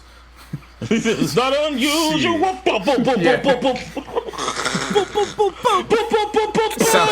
Sound like Eazy-E. Take that, motherfucker. Not unusual. Hold up, man. Time out. Hold up. Speaking of this Griselda, man. Look. I had a conversation. There's just some things that Facebook just has Twitter beaten. I think I know where you're going. I know where. First of all, there was a video circulating from Facebook where this dude was trying to get off the fact that he was trying to establish he was still the alpha in his baby mama's life and was trying to demand meeting the boyfriend. Oh yeah, and then, let me go. And then his current girl, let me go. Like you could tell he had this conversation with her plenty of times and she was just fed up. Then she went in and goes this puts him in the full yanks fledged his hair. Yeah, in the full fledged Nelson, and he can't move, and I was thinking just let me go. Let me go. Let me go. Let me go. Let me go. Bitch, let me go. And she's like, shut the fuck up. Bruh, I swear to God, if that wasn't a Rasputia Norbit situation. It was. The comment said that. And he kept saying, let me go. Let me go. Facebook just a wild place. But then, like, I was having an interaction with somebody in our music lounge group, and he a cat that has a very interesting musical palette. Like, he don't listen to this, people. Like, he trash. He calls Kendrick Lamar trash. Oh, this person. Yeah, he doesn't think he doesn't. Yeah. I think the only couple people that he does like that have made buzz this last decade is Crit and Freddie Gibbs. He don't like really much of anything else. But Griselda is on his good side. He hates New Jack Swing. He hates just any R&B after 86. Like, he just don't like it. Is he black? Doesn't like anything, bro. He doesn't like anything. He's from Oakland. You ain't black. Nah, he's from Oakland. You're not gonna question nobody's blackness from Oakland. Like that. I want to make that very clear for anybody outside of California. Never question anybody's blackness from Oakland. Like, that's a no. But he just gotta. I mean, but he loves 70s and 80s R&B. So like, he just don't like the newer sound. Well. Like it's a weird palette. But that's besides the point. Got into a conversation, and he's like, "Look, I don't care about none of that music. I take women down to Too Short, Griselda." And I had to stop for a second and reread that, and I like. So you taking back shots to boom boom? You taking boom back shots? Like, boom boom boom boom boom boom. I was like, this man just dealing with the most. Like, I don't think these women care about themselves the way they need to, because. I can understand how down to trap music. I just want to know, like, what panties are soaking wet when Conway and Benny is talking about fish scale, like. Especially those beats. I can hear the beats in my head right now. Just like I can understand like Future having sex to Future music, but I mean Griselda, that could work. Yeah, but Griselda, they're so that's just that's another level. Like that's you gotta arrest that man. That's gritty. You gotta arrest him. That dude is a gritty man. Get him off the streets. That's a gritty man. That is a menace to society. Yeah. That's a gritty man. That's Kane. Yeah. For Menace to Society, that's Kane. I don't even fam, that's not even that's AWACS. I wouldn't even say that's old dog. That's just AWACS. AWACS, yeah, that's AWACS, yeah. It's just oh man, it's if only y'all can see the look on my face right now. Like I'm just visualizing. Why would anybody? Yeah, why would I can't even fathom. Maybe that one song that fucking Benny the Butcher did with Russ. That was a good song. He wasn't talking about those songs. I know, JC. Like I know the Griselda songs. Put some brick on my brick. Right? We can go to the Virgin. Right dick on my dick. No. My boy Palmer. He's like, he went up there. He said, right brick on my dick.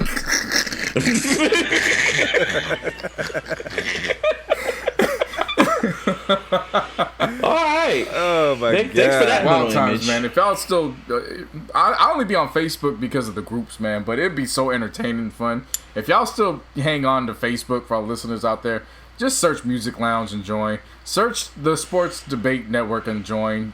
Nerd Network, all of them, like they're all connected. We all started from the same place. We just they like label spinoffs. We just start our own families, but it's all under one umbrella. See, I'm so glad I follow the right people on Facebook, because everyone, of course, Twitter, again, is the alternate universe. Twitter always says how Facebook is just trash and it's just this and that.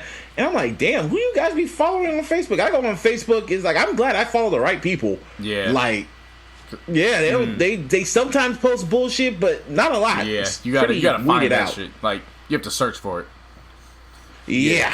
Seriously. And that makes me question who you be following. Yep. Who's in your circle? Like, shit, what's wrong with you? Let's see. Did you watch Insecure? Yeah. Does not sound very enthusiastic. What's the thoughts on Molly, man?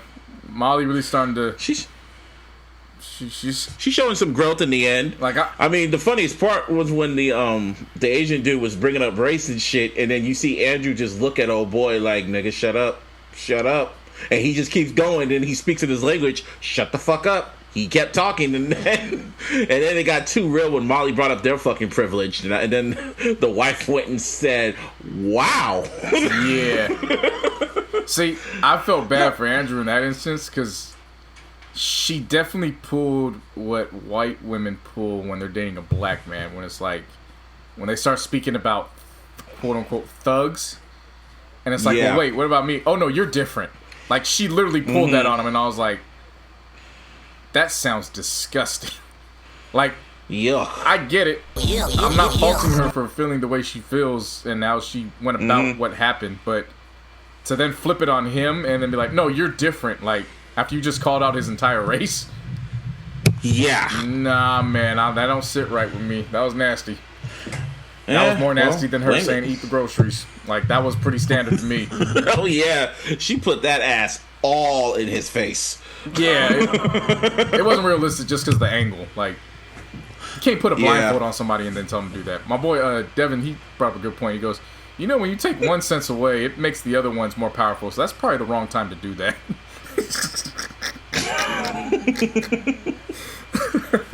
Nah, man. I just liked in the beginning of the show when fucking you see Molly at that restaurant.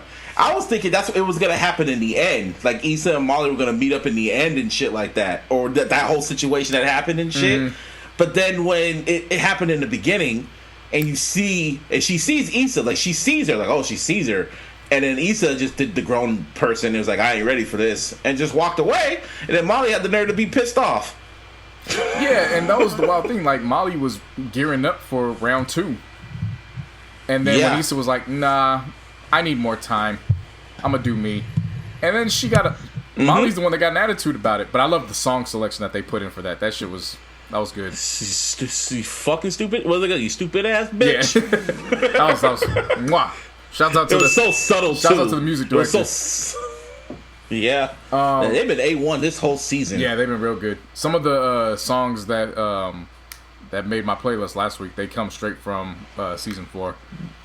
What was I about to say? So Lawrence showed up in the end. First he directed the whole damn episode, so shouts out to him. Yeah, shout out to old boy. And but Lawrence the God. The God with a fresh haircut. Yeah. And he said he came straight from Frisco. We're gonna find out what's been up with him, and I'll just say this on Front Street. He gets a job up here in the Bay, and that's how his spinoff takes place. Yeah, it makes sense. And I think, this is what's gonna happen. He's gonna get he came back just to talk to Issa, and he wants to know if they can have one last thing. He's gonna try to get one last fling with her. I think they're gonna fuck. They're either gonna make out or they're gonna fuck, or both. And then they're gonna break up. We can still be friends, but they're gonna realize they can't be together. And he's gonna go off to Frisco, and that's where his spinoff show is gonna take place. Which I think is great. Like, the premise of following a black man navigating through Silicon Valley. That's perfect. There's so much content. That is perfect. Yes. Like, I was putting so much people on game. I was like, yo, Silicon Valley in itself is a wild animal. You throw a black man into the mix, like, I don't know if you talked to Andy about his stories and being in the tech industry. Andy got some wild ass stories, bro. I believe it. His shit is nuts. Just from the being a black man in that industry. Like, it's wild. Yeah, I was thinking he's gonna be in New York, but I was like, because I wanted him to be like, I was thinking if you're gonna do a separate series, you gotta have him in New York just to keep him and Issa completely separated. You know what I mean? That's true. But now that he's probably gonna, if it's true, right? If he's gonna be in Frisco, I'm like, it's far. Okay. It's definitely far enough. Like, that's not a quick drive. 6 hours away. Yeah. Yeah. Nah, and again. But we gonna see. Yeah, again. I was kind of mad they showed the trailer. When they showed the trailer and shit. Yeah. And then I was thinking you should just show him in there. You should show him in there waiting for the date, and then when he sees the person, it should just go black. But no, as soon as I saw it, I was like, it's Issa. Fuck. Yep. All right, well. Or I wouldn't even have an issue them showing Issa. Just don't have any dialogue. Yeah. Yeah, and just say insecure. Yeah. And just go. And that's all. Right. That's all you need to know. But no, they had to sell it. I mean, I trust them. They've held up to this point, so it is what it is. They said there's only 3 episodes left. Yeah. Thank God, because remember, there would have only been 1 episode left. Yeah. Let's music now? Yeah, let's talk to music. I can kind of breeze through what was going on. Did you listen to a lot? I just listened to Gunna and K Block, and then Key Glock? I mean, I listened half Key Glock. Key Block, yeah, Key Brock, whatever. I listened to Gunna, and Gunna was just on. It was just on and on and on, and then by the halfway point, I was like, okay, this isn't better than your last album. So I was like, you know what, yeah, whatever. And then Key Block, he really surprised me. Like that album really did surprise me. I'm trying to look for the title. Untitled. Still no covers. Elliot. Yeah, son of a gun. No Key covers. Glock, son of a gun. He carried the whole album by himself, no features, and he was really spitting that trap side. It was kind of very T.I.-ish, Okay. in my viewpoint. It was pretty good. He had some like Gucci sweatsuit. That was a good one. The opening track, "Son of a Gun," that was great. Rich, Blessed, and Savage was good. The whole album, it was low key and an enjoyable listen. It surprised me. It was pretty good. Check that shit out. Yeah, that one. Gunna, I give no fucks. That one flew by me somehow because I listened to a lot this week. Same here. Martine and I were talking about it. You got to be on the move and you got to be making some coin while you listen to that. That'll enhance it. Like, yeah. Some of the songs they kind of run a little bit, but it's just a different vibe when you're making moves. Like you feel. You talking about Gunna? Yeah. One sounds great when you're making moves. I'll say that.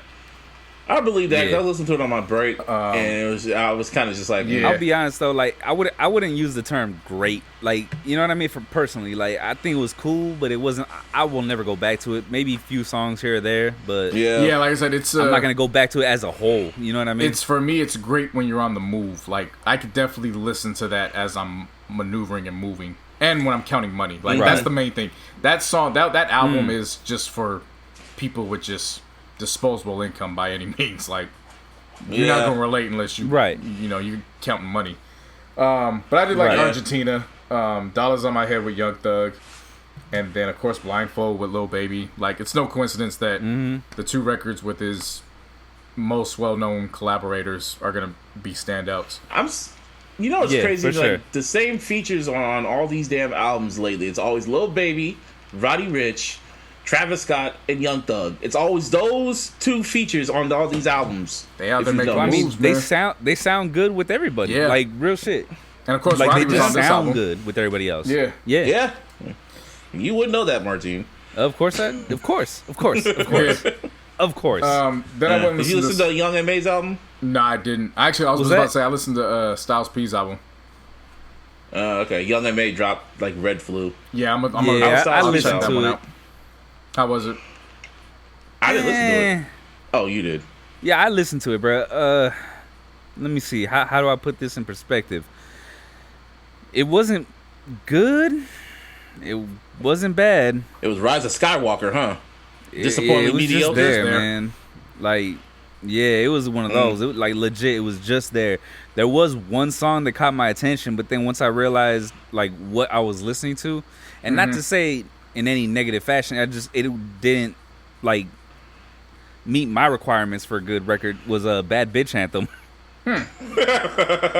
You know what? Not like real Right, shit. yeah, no, I feel I'll that. be honest with you. Like you'll listen to it and you'll like, oh shit, all right, this sounds cool, sounds good, and then you actually pay attention. It's like, nah, not for me. I feel it. You know what I It's mean? funny because Eminem was doing like a whole question and answer with fans, and they asked him what album are you listening to right now, and he said Young M.A.'s Red Flu. So I was like, okay.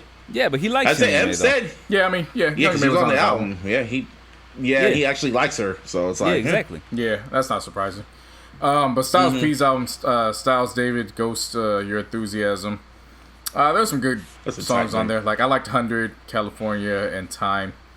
Of course, with the pandemic, it kind of screwed up the plans to get Jadakiss on a record. So Jada kind of just mailed him in, kind of like an interlude freestyle rap.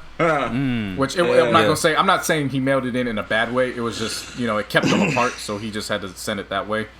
And then Right. he had a joint with Sheik Luch that I think they finished before the pandemic because that one sounded clear. getting really bad. Yeah. But it was cool. It was decent. Styles P still knows how to rock a mic. Then I listened to Bino Rideaux's album Outside. Title track was the first track with Mozzie. That was great. Yep.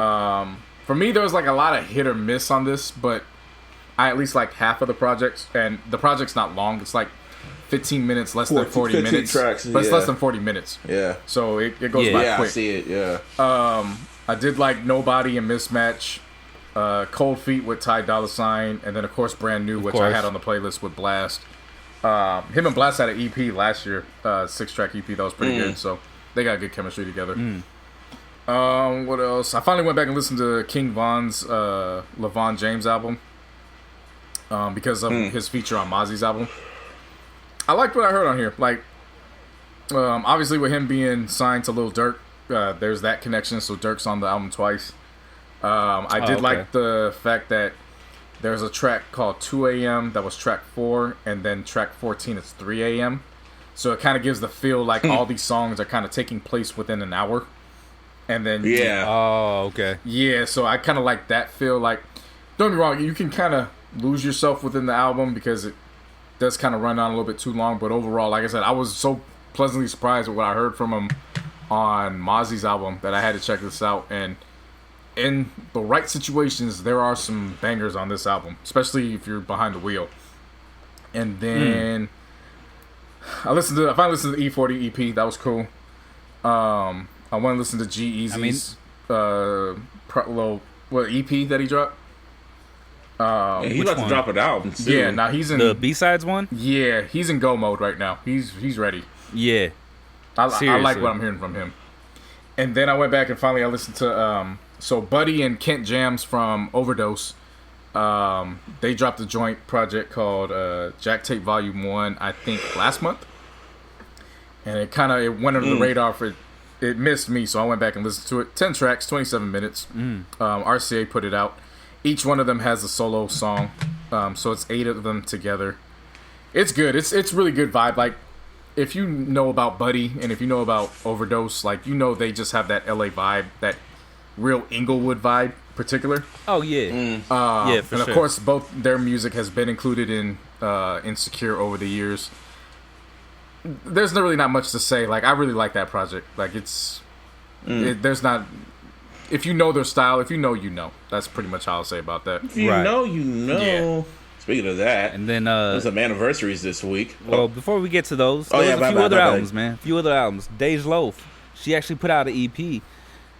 Yo, Dej Loaf, I don't know how y'all feel about her, but honestly, I could just sit back and vibe with her shit, man. Yeah, she's cool. Like, she's pothead music. Yeah. It's street as fuck, but it's got like that dope ass melody too. Yeah. You know what I mean? Yeah. It's like pretty much what a lot of people are doing now, but when she did it, it was like brand new. You know what I'm saying? Mm-hmm. She's that nice balance of rhythm and street. Like, remember what they were running with Chris Brown on the In My Zone tape, and they were running that rhythm and street? Yeah. She would actually be perfect for a Gangsta Grillz mixtape if they were still doing them. Definitely. She would. Definitely. For sure. Gangsta Grizzly. Another person, OMB Peezy. Signed to Sick with it, bruh. He's from, I think, Mobile, Alabama or some shit like that. Yeah, that's the one that got put shot, out right? 7-track EP or album. Yeah, exactly. But dog, this album or EP or whatever he's calling it, project shit, it's cool. Whatever. Like, it's cool. No, like he found his fucking lane, bro. It sounds like he's trying to reach along the lines of Roddy Ricch, but he does it in his own way and shit. Like, his voice is unique as fuck. That's the reason why he got signed to Sick with it. I'm positive about that. Yeah. Then the last one I want to get to, and this shit is dope as fuck. I told y'all last week that I wanted to go back and listen to that Polo G shit. I finally did. It's titled The GOAT. I'm not gonna call dude the GOAT. I've heard about that. But this shit's hard, dude. Yeah, this shit's fucking hard. Yeah, I heard 2 tracks out there, and I liked what I heard. Yeah, he's got a track with Mustard does the production. He's got a track with Juice WRLD and Hit Boy produces that shit. Like, he's just going in, bro. Like, the dude could rap, like really rap. That's you know what I mean? Yeah. But once again, like everybody else nowadays, he's still doing that melodic shit. But it's cool. You know what I'm saying? Like, it works. He knows how to do it. Right. Thought that matters. Yeah, definitely. Yeah, exactly. Find the lane and make it work. But that shit though, I'm gonna be running that for a while. Like, that shit is dope. Shit. That's what's up. Well, There was a lot of anniversaries this week, so I was shocked. I was like, damn. And it was all congruently, too. It was like back to back to back to back to back. I was like, shit. I don't know where to start first. Let's start with Common. It's been 15 years since B. Can you believe that shit? Yeah. That shit's it wild. feels about right, man. Honestly, if out of all Common's albums, that's the one I go back to the most. Like, the most. And I think that's really him at his peak, in my opinion. He literally carried that album. Huh? I said I agree with you on that. Yeah, you wouldn't be wrong in that. Like, he has one of the greatest intros with the B intro, of course. And that, with the corner and then Faithful. And Kanye laced his ass up. Him and Jay Dilla. They, God rest Jay Dilla's soul, they laced Common up with that album. That shit's great. This was like the perfect album for... I mean, Common's name has always been out there, so I don't want to say this was the one that brought him to mainstream, because he's always been out there. But I think with the push of Kanye... it was right after Electric Circus, too. Yeah, like... People did not like that album. Yeah. This was back to vintage Common. With the push of Kanye, and when I say the push of Kanye, I'm even going back to his feature on College Dropout. Like, the momentum starting there, coming out and saying that he signed to good. Like, it was a nice rollout to get there. And then to then have the payoff be, okay, the rollout isn't even the tip of the iceberg. Like, the music's actually very, very good. Yeah. Very good. Extremely good. Like, Testify to Me is still one of the greatest storytelling tracks I've heard in the last millennium. Videos too. Ooh, yes, and videos B. Henson too. Yep. In that with the sinister plot twist at the end. Yep. And Love Is, and then fucking The Food. I will never forget when I first heard The Food. I thought I heard the bootleg. I thought that was the bootleg. Yeah. Until I actually got the album. I'm like, oh, this is the actual album. Yeah. Like, have you ever supposed heard to be that way? I know. Have you heard the CD version, like the actual version? Yeah, like the studio version. You mean? Yeah, the studio version. Yeah, Kanye He made the right call. He made the executive decision, saying, "Yeah, let's get the Dej Chappelle version," because there was a lot more energy in it compared to the studio version. Huh. Oh shit. Yeah, like it's on YouTube. Look it up on YouTube and listen to that and compare it to the live version. It's like I could see why Kanye was like, "Yeah, let's get this version on there." Right. And you can kind of hear part of the studio version on the album, like in the end, like you kind of still hear a little the instrumental play in the end when the audience is applauding and shit, and it goes to real people. Yeah. Oh, okay. Yeah, Shy City's my shit, and of course They Say with John Legend, Kanye and shit. That was like vintage Kanye, vintage Common, vintage John Legend. That shit came right after Late Registration, right? Yeah. No. Shit, Kanye was coming right off Late Registration. When the and went Late right Registration into that. dropped? I think B was first. Then it was Late Registration. Didn't Late Registration drop in July? I think so. Yeah, something like that. Mm-hmm. I just know good music had a good year in 2005. Yeah, had a a good year in 2018 too. Because it wasn't just those two albums. It was John Legend's album too. Get Lifted dropped 2005 too, if I'm not mistaken. Yeah, that was a good album. And then stay with good. It's the 2-year anniversary of Daytona. Ugh. I went back and listened to that shit. That shit's still perfection. It really still is perfection. Like Kanye made the right call. 7 songs. That's all that was needed. Yeah. It was also the anniversary of something else. You know. No, I don't. Actually, Well, you didn't want to speak titles earlier, so we're kind of waiting on you to speak a title. Yeah, so. I'm waiting for it. Yeah, it's the anniversary of the added on and shit, and the whole extravaganza. The old extravaganza. The extravaganza of that shit. Been 2 years and Drake still won't let it go. Gotta love it. Now, it's been 18 years since the fucking Eminem show. That's wild to me. I'm like, damn, we're getting up there now? 18 years? And then, of course, it's like 20 years since the Marshall Mathers LP. And that's when I went back and revisited that album, and I was really thinking to myself, like, yeah, we're never going to get an album this controversial ever again. Never. No. Never. Like, people were trying to tell me, like, no, Tyler's album, Goblin, was controversial. I was like, no, not like this. Not like this. Like, I was outside when this album came out, man. This album got censored. The dirty version got censored. Dog, the first fucking 4 bars of Criminal are like... Was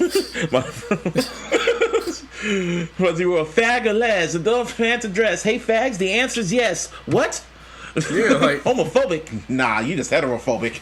I'm sorry, not even Criminal. Kill you. I'm not even thinking of Criminal. I'm thinking about Kill You. With the opening bars, Yeah. like the first thing you hear when I was just a little baby boy, mama used to tell me these crazy things, that shit, or when he starts rapping. Both. They say he can't rap about. He said both. What did he say? Yeah, I remember when I first heard "Kill You." When I first heard it, I was like, "This is just the first track." Yeah. And then it goes right into Stan, and I was like, whoa. And it's crazy. And then I realized when I was listening to it, there was a flow to it. It was kind of like Kill You was like Stan was listening to Kill You. You like the actual record, and then you hear Stan, and then you hear Paul call him, and then it goes to Eminem doing commentary on himself on the first 2 songs you heard. Like, he's like, damn, who knew? And then that goes right into The Way I Am. Yep. Like the first 7 songs, like, wow, this was like he kept the momentum up. Real Slim Shady, and then Remember Me. Who had the best verse? RBX, Sticky Fingers, or M? I'll be quite honest with you. That's probably on my lower end of songs on this album. Yeah. Because people always feel That Sticky beat is Fingers hard as had fuck, though. Yeah. People always feel Sticky Fingers had the best verse on there, but I'm gonna keep it all the way 100 with you. I don't remember any of their verses on that song. Like, that's how low I am on that song. Like, I was never on that song. That was one of M's best verses. That was the part when he said, when I go out, I want to go out shooting. Now, when I die. When I go out to the club, stupid. I was like, what? And also on Who Knew when he said Skibidi Bebop, Christopher Reeves, Sonny Bono, skis, horses are hitting some trees. I'm like, wow. That was back when Sonny Bono died and Christopher Reeves was paralyzed. Yeah.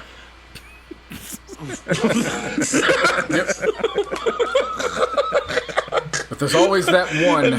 There's just always that one track that just there's no way in hell this makes the light of day in this era. And which is Kim, Larissa's favorite track. Easily. See, when your girl told me that, I'm like, she's different. Like, She could just appreciate good art. Like, as she always explains, it was just... She calls it a love song. And that's crazy because Eminem's the one that called it a love song. Like, he said when he wrote the song, he said he saw it from a movie and then he got the idea. And he's like, I want to make a love song, but I don't want to make some fucked up shit. So he was like, I'm going to write a love song to Kim, but it's going to be some fucked up shit. And it was connected to 97 Bonnie and Clyde. So on the Slim Shady LP, and he said he told the story, and he's like, when he played her the record, he played Kim the record, and he was looking at her like, this is how much I really care for you, like I really really love you. This is how much I love you. I make a song like this, and he played the record to her. Yep. I mean, it's toxic as fuck and it's scary, but you don't say. But it is a love song. Like, he wasn't wrong. It was that. Now play, bitch, play. Yeah, I mean, you know, what's the difference between telling your lover, hey, I'd fall on my sword for you, you know? Like, you know, same. You were supposed to love me. Same concept. And he was still rapping. When I first heard it, I was like, is he rapping? He's still... What I don't understand is how Dr. Dre and Jimmy Iovine heard that record and was like, yup, put that on the album. They okayed it. It's Eminem. And it's Jimmy Iovine and Dre. They probably said and greenlit a lot worse. I wouldn't doubt it. Nah, I think this is up there. I think this record is up there. Like, can you imagine if the Marshmallows LP came out now? No, that's what I'm saying. Like, this is... It wouldn't. No, there's no way in hell. It wouldn't. Yeah. But I'm just saying, hypothetically, if it came out now, just think about on the alternate universe of Twitter, the threads, the angry women. You're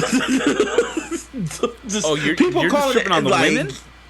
huh? Yeah, like You're that's just where tripping you on the went. women? You went to the women first. Oh, the gay people, Like, of seriously? course. Oh, the gay folks. We got to talk about the gay exactly. folks. We're not even Yeah, getting to. that's We're not nuts. even getting to heterosexual women first. Like, take a line. He has to go. It's a whole line of people he pissed off. Yeah. He pissed off. Seriously. They were throwing protest on this album. I've never seen that before for a white boy. NWA, yeah, I can understand. Tupac, probably. But for this? For him? The only one that comes to And I mind remember was two. Marilyn Manson and Ozzy Osbourne are like the only two that come to mind. Yeah, but for a rapper for this on this caliber, it was just like it was the second album too. It was the second like major label album. Like this was his second album. For real, no, real shit. Yup. Yeah, the anti to Pimp a Butterfly. I never thought of it that way. And I'm looking at the cover art right now. I'm like, with him sitting in front of the house, I was like, holy shit. Yeah, this is Kendrick had To Pimp a Butterfly. This is To Kill a Mother. To kill a mother. To kill a wife. Or to kill a lover. Like, to kill a lover. Yeah, like, to Pimp a Butterfly, to kill a lover. This is what it is.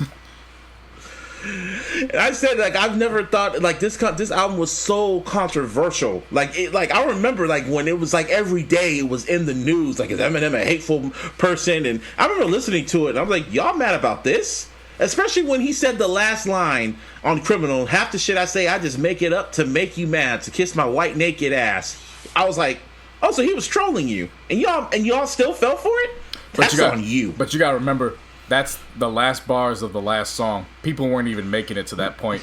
Like, yeah, seriously. Like, you gotta remember, man. Like, we come from an era, like our culture is hip hop, so we'll wait for the end of the story.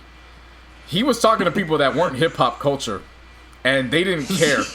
Like, they didn't give a fuck that he was a white rapper.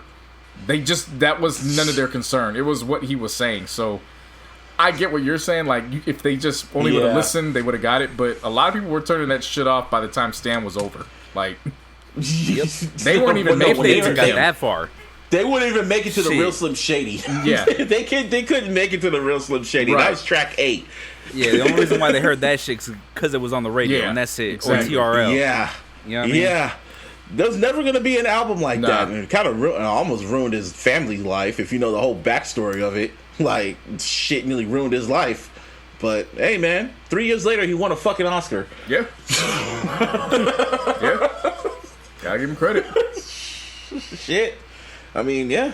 Marshmallow. People are trying to tell me, they're trying to compare the controversy of Nas's Nigger album, the Untitled album. That was controversial. I was like, no, that was just for the title. Yeah. The Marshmallows seriously. LP was the perfect package of controversy. Like, from the cover art to the music to the content to the raps, it was literally the perfect. It was like the perfect it was a perfect package. Yeah, ain't nothing controversial about a song title called Project Cockroach. Like, yeah, that's not controversial. I mean, G. Like, relax. And it's crazy when you look, and then when you listen to the Eminem show, that was toned down. Eminem, he toned it down for the Eminem show. Yeah, as he was getting the gun, going back to the club, rolling into "I'm a soldier." I'm a soldier. Yeah.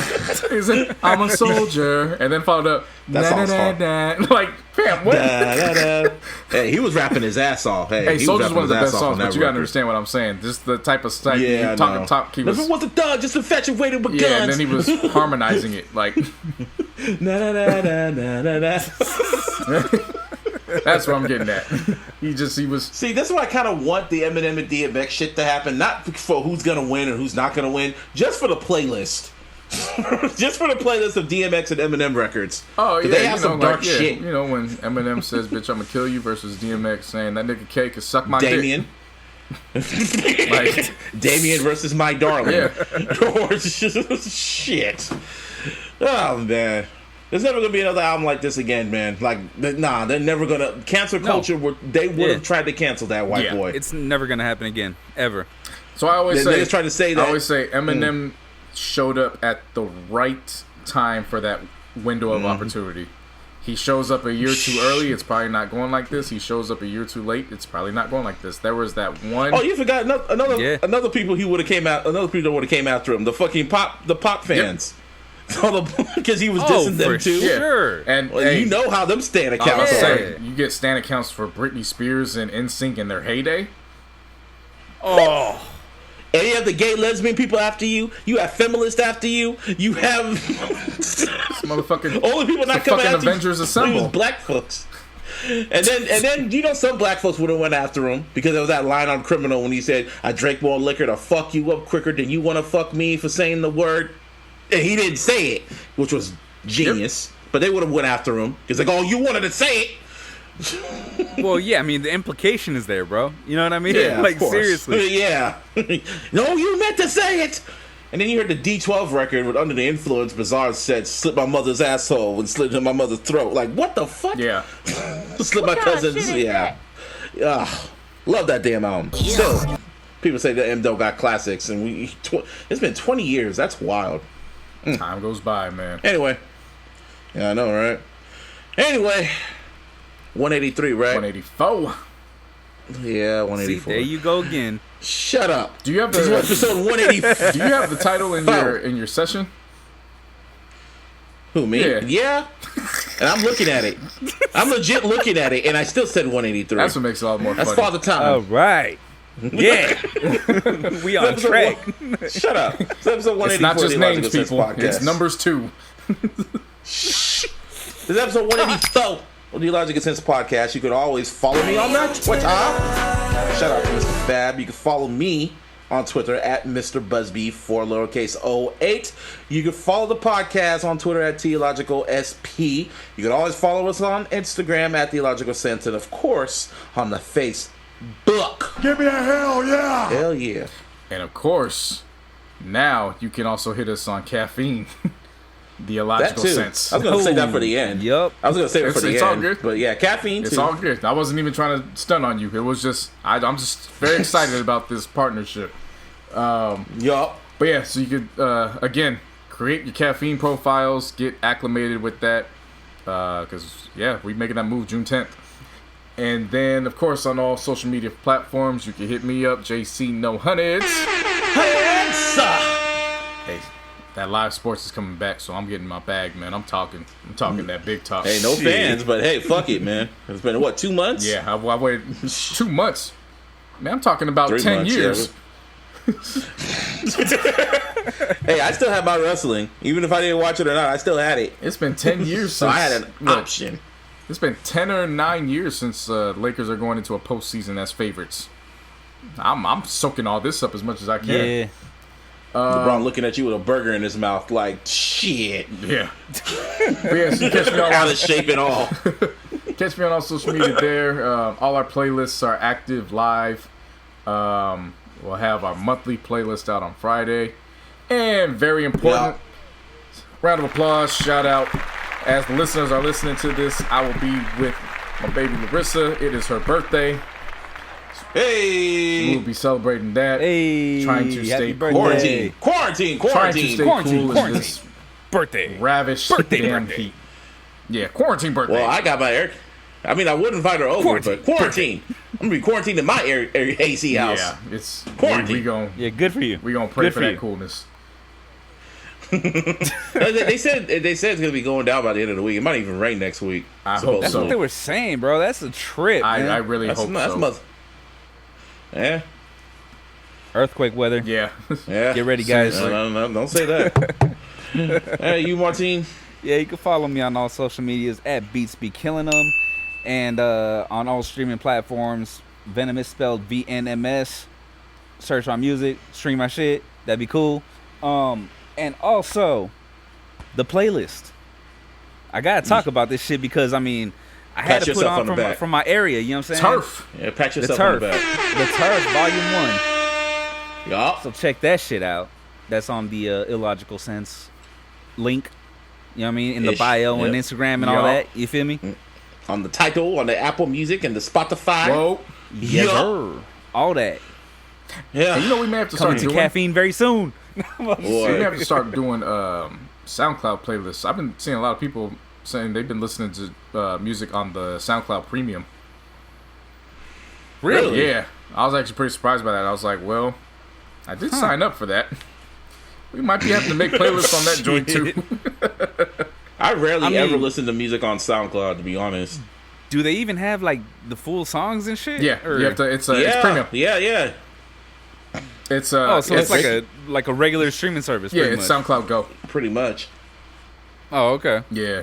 Yeah. I still go to SoundCloud to go get the music when it's like Trackademics' remixes. Yeah, he still does those. Oh man, you heard the On the Way remix that he did with Khalid, Black, and Ty.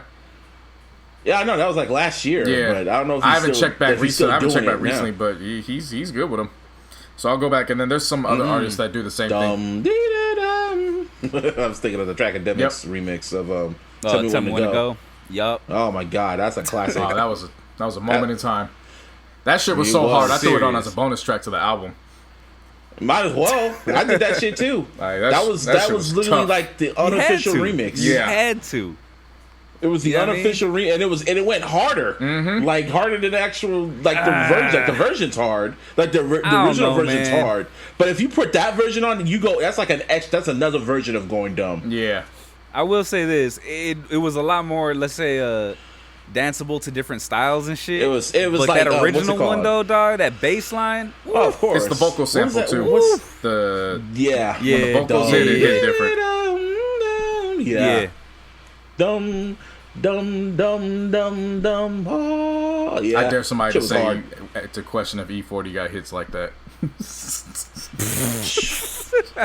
Man, if he plays that shit, yeah, game over. Yeah.